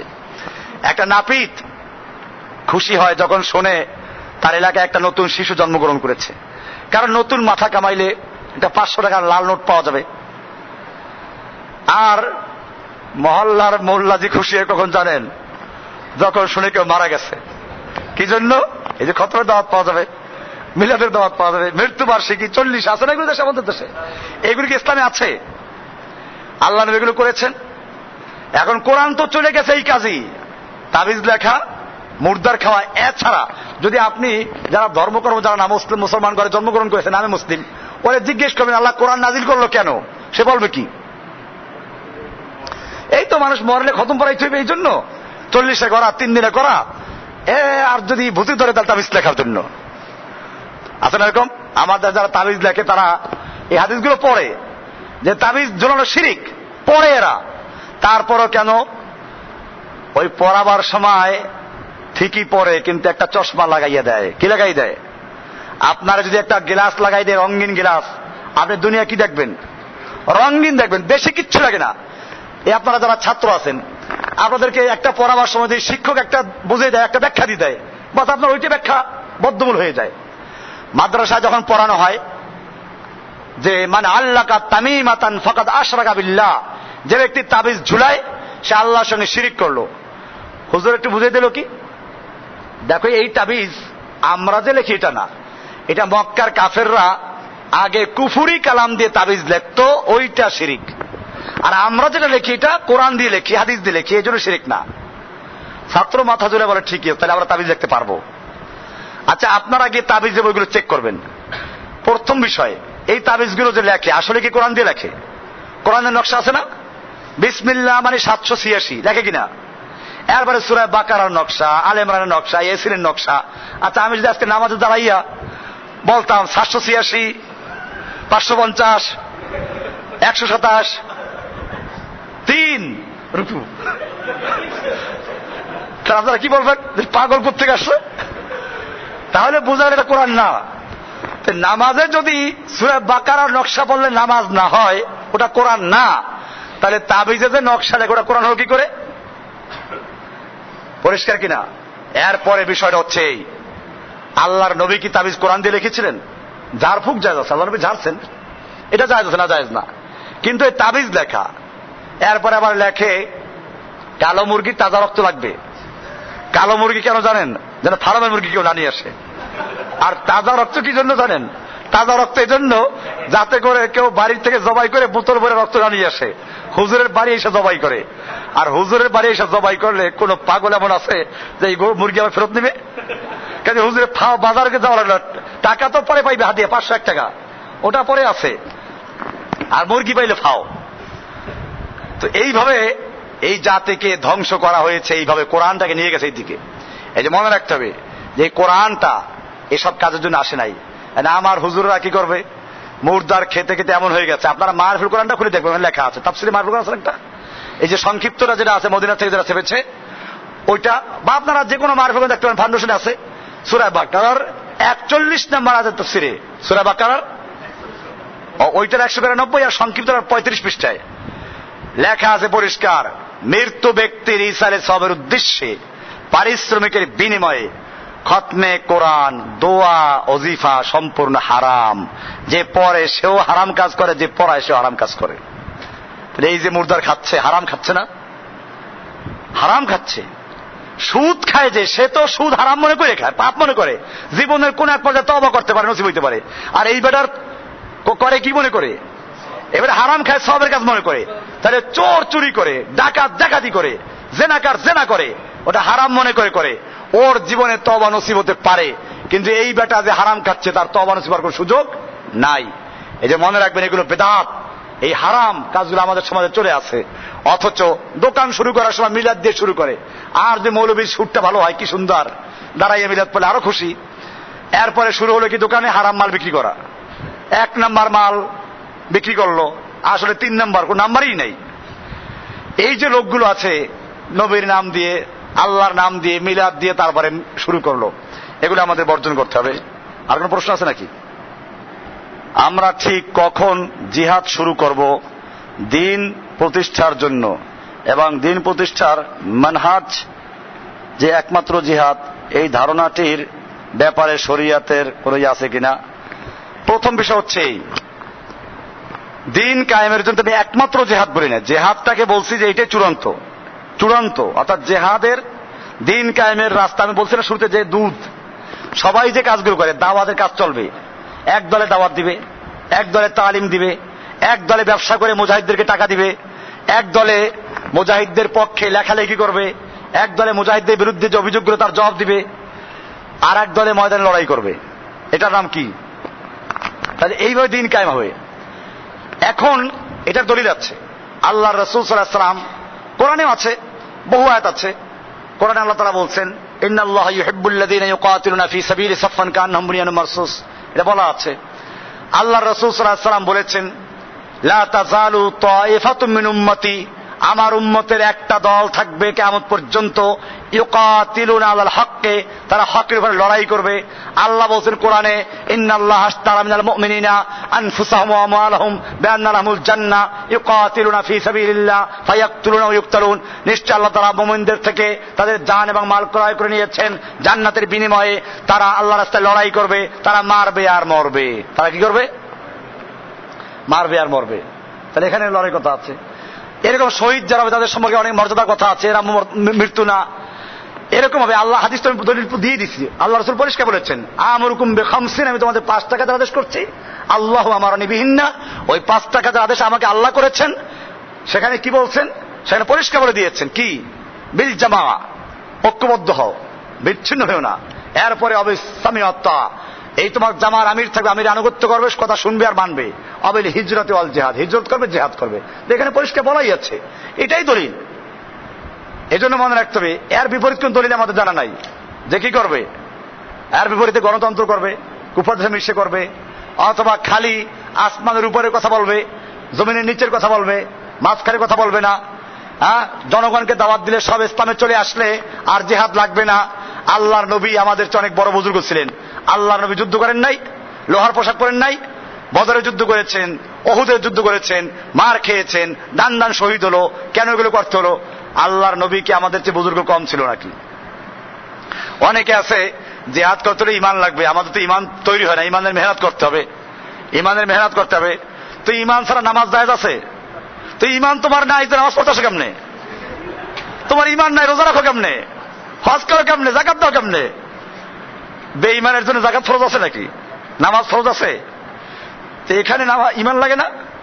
ইমান লাগে কোন জায়গায়? খালি আরে বেটা, ওইখানে গেলে ইমান তাড়াতাড়ি তৈরি হয়। আল্লাহ রসুলকে জিজ্ঞেস করা হয়েছে, ইয়া রাসূলুল্লাহ, শহীদদেরকে কবরে কোনো প্রশ্ন করা হবে কিনা? আল্লাহ রসুল কি বলেছেন? কাফা বিল ফিতনাতে বারকুল সাইফ, তরবারির মাথার উপরে তরবারির ঝলকানি তার প্রশ্নের উত্তর হয়ে গেছে। তার মানে যুদ্ধের ময়দানে যখন তরবারি দেখে চমকাচ্ছে, যে কোনো মুহূর্তে গর্দানটা উড়ে যাবে, এরপরেও সে আল্লাহর উপর ইমান রেখে আল্লাহর দিনের জন্য লড়াই করছে। এরপরে তার ইমান সম্পূর্ণ কার দিকে? তুমি 50 বছর মেহনত করে, ইমানের মেহনত করে যে ইমান শক্ত করবা, যুদ্ধের ময়দানে একবার তরবারির সামনে গেলে ইমান সম্পূর্ণ কি হয়ে যায়? শক্ত হয়ে যাবে। কার জন্য? কাজে ইমানের মেহনত ওইখানে গিয়ে করো, কাজে লাগবে। আর সারা জীবন মেহনত করবে, ইমানের মেহনত, তারপরে দিন কায়েম করতে যাইবা, জীবনেও সম্ভব হবে না। এই জন্য মনে রাখতে হবে, আমরা বলি ঠিক আছে দাওয়াতের কাজ করব, কিন্তু শর্ত কি? ওই যে সবগুলোকে সমর্থন করতে হবে, ওই কাজের জন্য লোক লাগবে। এখন তুমি বলো যে না ওটা দরকার নাই, ওটা শুনলে, আমি তো বলি বুশের মাথায় ভাঁজ পড়তো 3টা, আরে এগো মাথায় ভাঁজ পড়ে কয়টা? আরো বেশি, 5টা পড়ে। এই জন্য মনে রাখতে হবে, আজকে জেহাদ মানে কি? চেষ্টা করা। বলেন এরকম, জেহাদ মানে চেষ্টা করা। তো সালাত অর্থ কি? সালাত মানে হলো, সালাত শব্দ তাফসিরে বাইজাবিতে লেখা আছে নিতম্ব হেলানো, এটার নাম কি সালাত? তাহলে আপনি কতক্ষণ ব্যায়াম ট্যাম করে বলেন সালাত আদায় করেছি, আদায় হবে? হ্যাঁ, সিয়াম মানে কি? আর সালাতের আরেকটা অর্থ আছে দোয়া, কিন্তু ওইটা আসল অর্থ। সালাত তাহরিকুস সালাওয়াইন, নিতম্বের 2টা হাড্ডিকে নাড়াচাড়া করার নাম হচ্ছে কি? সালাত। তাহলে আপনি কতক্ষণ নাড়াচাড়া করে তারপর বলেন সালাত আদায় করে আসছি? আপনার সাথীরা থাপ্পড় মারবে, বন্ধ করতে। সালাত এইটাকে বলে? কোনটাকে বলে? সালাতের উযু করতে হইবে, এরপরে তাকবীরে তাহরিমা থাকবে, তারপরে রুকু থাকবে, সিজদা থাকবে, সালাম ফিরবে, এটার নাম সালাত। কোথায় নাকি? হ্যাঁ, এইখানে আর কোনো প্রশ্ন নাই। হজ কাকে বলে? হজ মানে আল কাসদ, মক্কার ইচ্ছা করে চোখ বন্ধ করে বসে রইল, হজ হবে? কেন? শব্দ অর্থ হয়ে গেছে। এইখানে শব্দ অর্থ তালাশ করে না, সবাই বুঝে হজ মানে হচ্ছে নির্দিষ্ট সময়ে নির্দিষ্ট স্থানে গিয়ে নির্দিষ্ট কিছু কাজ করার নাম কি? এইখানে আর কোনো কিছু লাগে না। যত সব বিপদ কোন জায়গায়? জিহাদ দেখলে, কারণ এইখানে কি আছে? এই জন্য মনে রাখতে হবে জিহাদের মানে শাব্দিক অর্থ কি আছে। অন্যান্য পরিভাষাগুলো সালাত, সিয়াম, যাকাত, হজ, এইগুলোর শাব্দিক অর্থ দিয়ে যেমন আদায় হবে না, পারিভাষিক অর্থে ইসলামের পরিভাষায় যেটা ওইটাও মানতে হবে। ঠিক জিহাদের একটা পরিভাষা অর্থ আছে, সেটা সাহাবীরা যেটা বুঝতেন, সেটা মুহাদ্দিসিনে কেরাম যা বুঝেছেন, প্রত্যেকটা হাদিসের কেরামে জিহাদের বয়ান আছে, আপনি ওইটা পড়েন, তাহলে বুঝবেন যে মুহাদ্দিসিন কি বুঝেছেন। ওই বয়ানের মধ্যে নফসের জিহাদ পারেন নাই, ওইখানে আনছে ঘোড়ার বয়ান, তরবারির বয়ান, দুশমনকে মারার বয়ান, মরার বয়ান। আরে ভাই, নামাজ পড়তে গেলে যেমন উজু করতে হয়, জিহাদের ময়দানে এরকম সবকিছু আছে। নামাজের যেমন উজু আছে, জিহাদের উজু আছে। নামাজের উজু সব কোরআনে আছে, হাত দো, মুখ দো, আছে না কোরআনে? ফাগসিলু উজুহাকুম ওয়া আইদিয়াকুম ইলাল মারাফিক আমসাহু বিরুসিকুম ওয়া আরজুলাকুম ইলাল কাবাইন, এরকম জিহাদের উজু আছে। আল্লাহ বলছেন ওয়া আইদ্দু লাহুম মাসতাতাতুম মিন কুওয়া, কুওয়া অর্জন করো, প্রস্তুতি গ্রহণ করো, উজু হলো। এরপরে নামাজে যেমন মসজিদে যেতে হয়, জিহাদের ময়দানে মসজিদ, ইন্নাল্লাহা ইউহিব্বুল্লাযিনা ইউকাতিলুনা ফি সাবিলিহি, আল্লাহর রাস্তায়, ওই রাস্তা ওইটা, আল্লাহর রাস্তা ওইটা। এরপরে জিহাদের ময়দানে গিয়ে নামাজে যেমন কাতার সোজা করতে হয়, জিহাদের ময়দানে কাতার সোজা করতে হবে। নামাজেরটা এরকম স্পষ্ট করে বলা হয় নাই, কিন্তু ওইটা স্পষ্ট কোরআনে আছে, ইন্নাল্লাহা ইউহিব্বুল্লাযীনা ইউকাতিলুনা ফী সাবিলিহি সাফফান কান্নাহুম বুনিয়ানুম মারসুস। নিশ্চয়ই যারা আল্লাহ রাস্তায় লড়াই করে কাতারবন্দী হইয়া, কাতারে কথা আসছে, কাতারে পরে তাকবীরে তাহরিমা, তাকবীরে তাহরিমায় হাত কোন পর্যন্ত উঠাইতে হইবে এই নিয়ে হাদিসের কিছু হাদিস বিভিন্ন রকম আছে, যে কারণে ফোকাহাদের ইখতিলাফ আছে, হাত কাঁধ পর্যন্ত উঠবে না কান পর্যন্ত উঠবে, কিন্তু লড়াইয়ের ময়দানে হাত কোন জায়গায় উঠাইতে কোরআনে আছে। ফাদারবার রিকাব তাকবীরে তাহরিমা, যখন তোমরা জিহাদের ময়দানে সামনাসামনি হলে, ফাইযা লাকীতুমুল্লাযীনা কাফারু, যখন কাফেরদের সঙ্গে সামনাসামনি হইবা, তারপরে ফাদারবার রিকাব, ওদের গর্দানে মারো। বোঝা গেল হাত উঠবে কোন পর্যন্ত? কাফেরদের গর্দান পর্যন্ত। এরপরে রুকু সেজদা, ফাইযা আসখানতুমুহুম, যখন ধরাশায়ী করেছো, বসে পড়ছে, এখন ফাসুদ্দুল ওয়াসাক, ভালো করে বাঁধো। বান্দার পরে সালাম ফিরাইবে না, সালাম দুই দিকে। আল্লাহ বলেন ফাইম্মা মান্নান বাদু আইম্মা ফিদান, হয়তো এমনি যদি ভালো মনে করো এমনি ছেড়ে দাও, আর নইলে ওর থেকে ফেদিয়ে নিয়ে ছেড়ে দাও। এরপরে নামাজের পরে মুনাজাত হাদিসে নাই, নবী করেন নাই, কিন্তু জিহাদের ময়দানের কি আছে? মুনাজাত আছে। গনিমতের মাল ভাগ করো, গনিমতের মাল ভাগ করো। ফাকুলু মিম্মা গানিমতুম হালালান তাইয়্যিবা, পাক পবিত্র সবচেয়ে ভালো খাও, এটা নিয়ে ঘরে নিয়ে খাও। তাহলে বোঝা গেল। এরপর বলা আছে জিহাদ করতে গিয়ে যদি শহীদ হয়ে যায় তাহলে কি আমার আমল বন্ধ হয়ে যাবে? না, ওটা কেমন চালু থাকবে, শহীদটা চালু থাকবে, হাদিসে আছে স্পষ্ট হবে। তাহলে এত গুরুত্বপূর্ণ যে একটা ইবাদত, সেই ইবাদতটা আজকে ব্যাখ্যা করা হচ্ছে কি জন্য? দেখেন, কুতিবা আলাইকুমুস সিয়াম কোরআন আয়াত, আর একই শব্দ কুতিবা আলাইকুমুল কিতাল কোরআন আয়াত, খালি বেশ কম সিয়ামের জায়গায় কেতাল। কুতিবা আলাইকুম আসিয়াম, কুতিবা আলাইকুমুল কিতাল। কুতিবা আলাইকুমুস সিয়াম নিয়ে কোনো কারো মাথা কামান নাই, রোজা রাখো, এতে বসেও খুশি। আমেরিকার হোয়াইট হাউসে প্রতি রমজানের প্রথম দিনে মুসলমানদের সম্মানে একটা ইফতার মাহফিল দেওয়া হয়, ঠিক কিনা? একটা ইফতার মাহফিল দেওয়া হয়। এই ইফতার মাহফিলে বাংলাদেশের অনেক বড় বড় কণ্ঠশিল্পীরা গিয়ে কি করে? কণ্ঠশিল্পী মানে আলেমরা, ওয়াজ করে যারা বক্তা আর কি, এরা গিয়ে কি করে? এরা গিয়ে ইফতারি সারে খেয়ে আসে। তাহলে বুশেরও কোনো সমস্যা নাই। আর সমস্যাটা কোন জায়গায়? কুতিবা আলাইকুমুল কিতাল, কারণ আল্লাহ বলছেন ওয়া হুয়া কুরহুল লাকুম। কিতাল মানে লড়াই করা, যুদ্ধ করা। এখানে আল্লাহ বলছেন ওয়া হুয়া কুরহুল লাকুম, তোমাদের কাছে অপছন্দ মনে হবে, এই জন্য মনে রাখতে হবে এটা একটা গুরুত্বপূর্ণ ফরজ, আহাম্মুল ফরজ। আপনারা, আমার একটা বই এখন প্রায় শেষ দিকে আসছে, বইটা আসতেছে, এটা আপনাদের যারা শিক্ষিত লোক আপনাদের খুবই জরুরি। এটা লিখতেছি আপনার সারা বিশ্বে মুসলিমদের বিরুদ্ধে আগে কি চক্রান্ত হয়েছে, বর্তমানে কি চক্রান্ত, এই ফিলিস্তিন বলেন, পূর্ব তিমুর বলেন, আপনার দক্ষিণ সুদান বলেন, বাংলাদেশকে নিয়ে কি হচ্ছে, এ সম্পর্কে এরশাদের রিপোর্ট আছে আমার কাছে। এরশাদ কি বক্তব্য দিয়েছিল সেনাপ্রধান থাকা অবস্থায়, এরপরে বর্তমান সেনাপ্রধান কি রিপোর্ট দিয়েছে, এগুলোর ভৌগোলিক অবস্থানগুলো কি, সব ছবি দিই ইনশাআল্লাহ। এরপরে কুফফারদের বর্তমান যে চক্রান্ত আছে, এরপরে আমাদের কি করণীয় আছে, এটার উপর একটা পুরো একটা বই আসতেছে ইনশাআল্লাহ। এই বইটা আপনাদের জন্য অত্যন্ত গুরুত্বপূর্ণ বই হবে যারা দিন কায়েমের জন্য কাজ করতে চান। এরপর আরেকটা বই আসতেছে একামাতে দিন, দিন কায়েমের সঠিক পদ্ধতি, সেখানে আসবে এই সব বিষয়গুলো, কেমনে দিন কায়েম করবেন, দিন কায়েম করতে গেলে আপনার মর্যাদা কি, ইনশাআল্লাহ এই বইগুলো পড়বেন। আর এতক্ষণ যে আলোচনা করেছি এগুলো আপনাদের কাছে কিতাবুত তাওহীদ আছে, কিতাবুল ঈমান আছে আমার লেখা, এই কিতাবুল ঈমান, কিতাবুত তাওহীদ এই বিষয়গুলো আছে। আমাদের মধ্যে কুফফারদের মধ্যে পার্থক্য কোন কোন জায়গায়, তারপর শুরুতে কিতাবুল ঈমানের শুরুতে আছে নাস্তিকদের জবাব আছে আল্লাহর অস্তিত্ব সম্পর্কে, বিভিন্ন সাইড নিয়ে, স্থল বিজ্ঞান, জল বিজ্ঞান, আকাশ বিজ্ঞান, সবগুলো নিয়ে লেখা আছে। আপনারা এগুলো পড়লে ইনশাআল্লাহ একটা নাস্তিক, আপনাদের যেহেতু এখানে নাস্তিক বহুত আছে বাংলা বিভাগে, বাংলা বিভাগে কিছু নাস্তিক আছে না, আহমদ শরীফের ছাত্র যারা, হুমায়ুন আজাদের ছাত্র যারা, এরা কি আছে, এদের মধ্যে অনেক নাস্তিক আছে। কাজে এই নাস্তিকগুলোকে জব দিলে ওগুলো যথেষ্ট কাজ করবে, তো আপনারা সেগুলো পড়বেন ইনশাআল্লাহ। আমি যে জি আল্লাহ সুবহানাহু ওয়া তাআলা আমাদের সকলকে যা কিছু বললাম এর মধ্যে যা ভুল হয়েছে সেগুলো মাফ করে দেন, এবং যেগুলো সহিহ হয়েছে সেগুলো আল্লাহ তাআলা আমাকে এবং যারা শূন্য সকলকে আমল করার তৌফিক দান করেন। আল্লাহ তাআলা আমাদেরকে তার দিন কায়েমের জন্য এই জমিনে আল্লাহর দিন কায়েমের জন্য আমাদেরকে কবুল করুন, আমিন। আমাদেরকে আল্লাহর দিন কায়েমের জন্য আমাদের জান, আমাদের মাল এবং আমাদেরকে আল্লাহর রাস্তায় শহীদ হওয়ার তৌফিক দান করেন, আমিন। ওয়াসাল্লাল্লাহু তাআলা আলা নবিয়িনা মুহাম্মদ ওয়া আলা আলিহি ওয়া সাহবিহি আজমাইন। সুবহানাল্লাহি বিহামদিহি, সুবহানাকাল্লাহুম্মা বিহামদিকা আশহাদু আল্লা ইলাহা ইল্লা আনতা আস্তাগফিরুকা ওয়া আতুবু ইলাইক।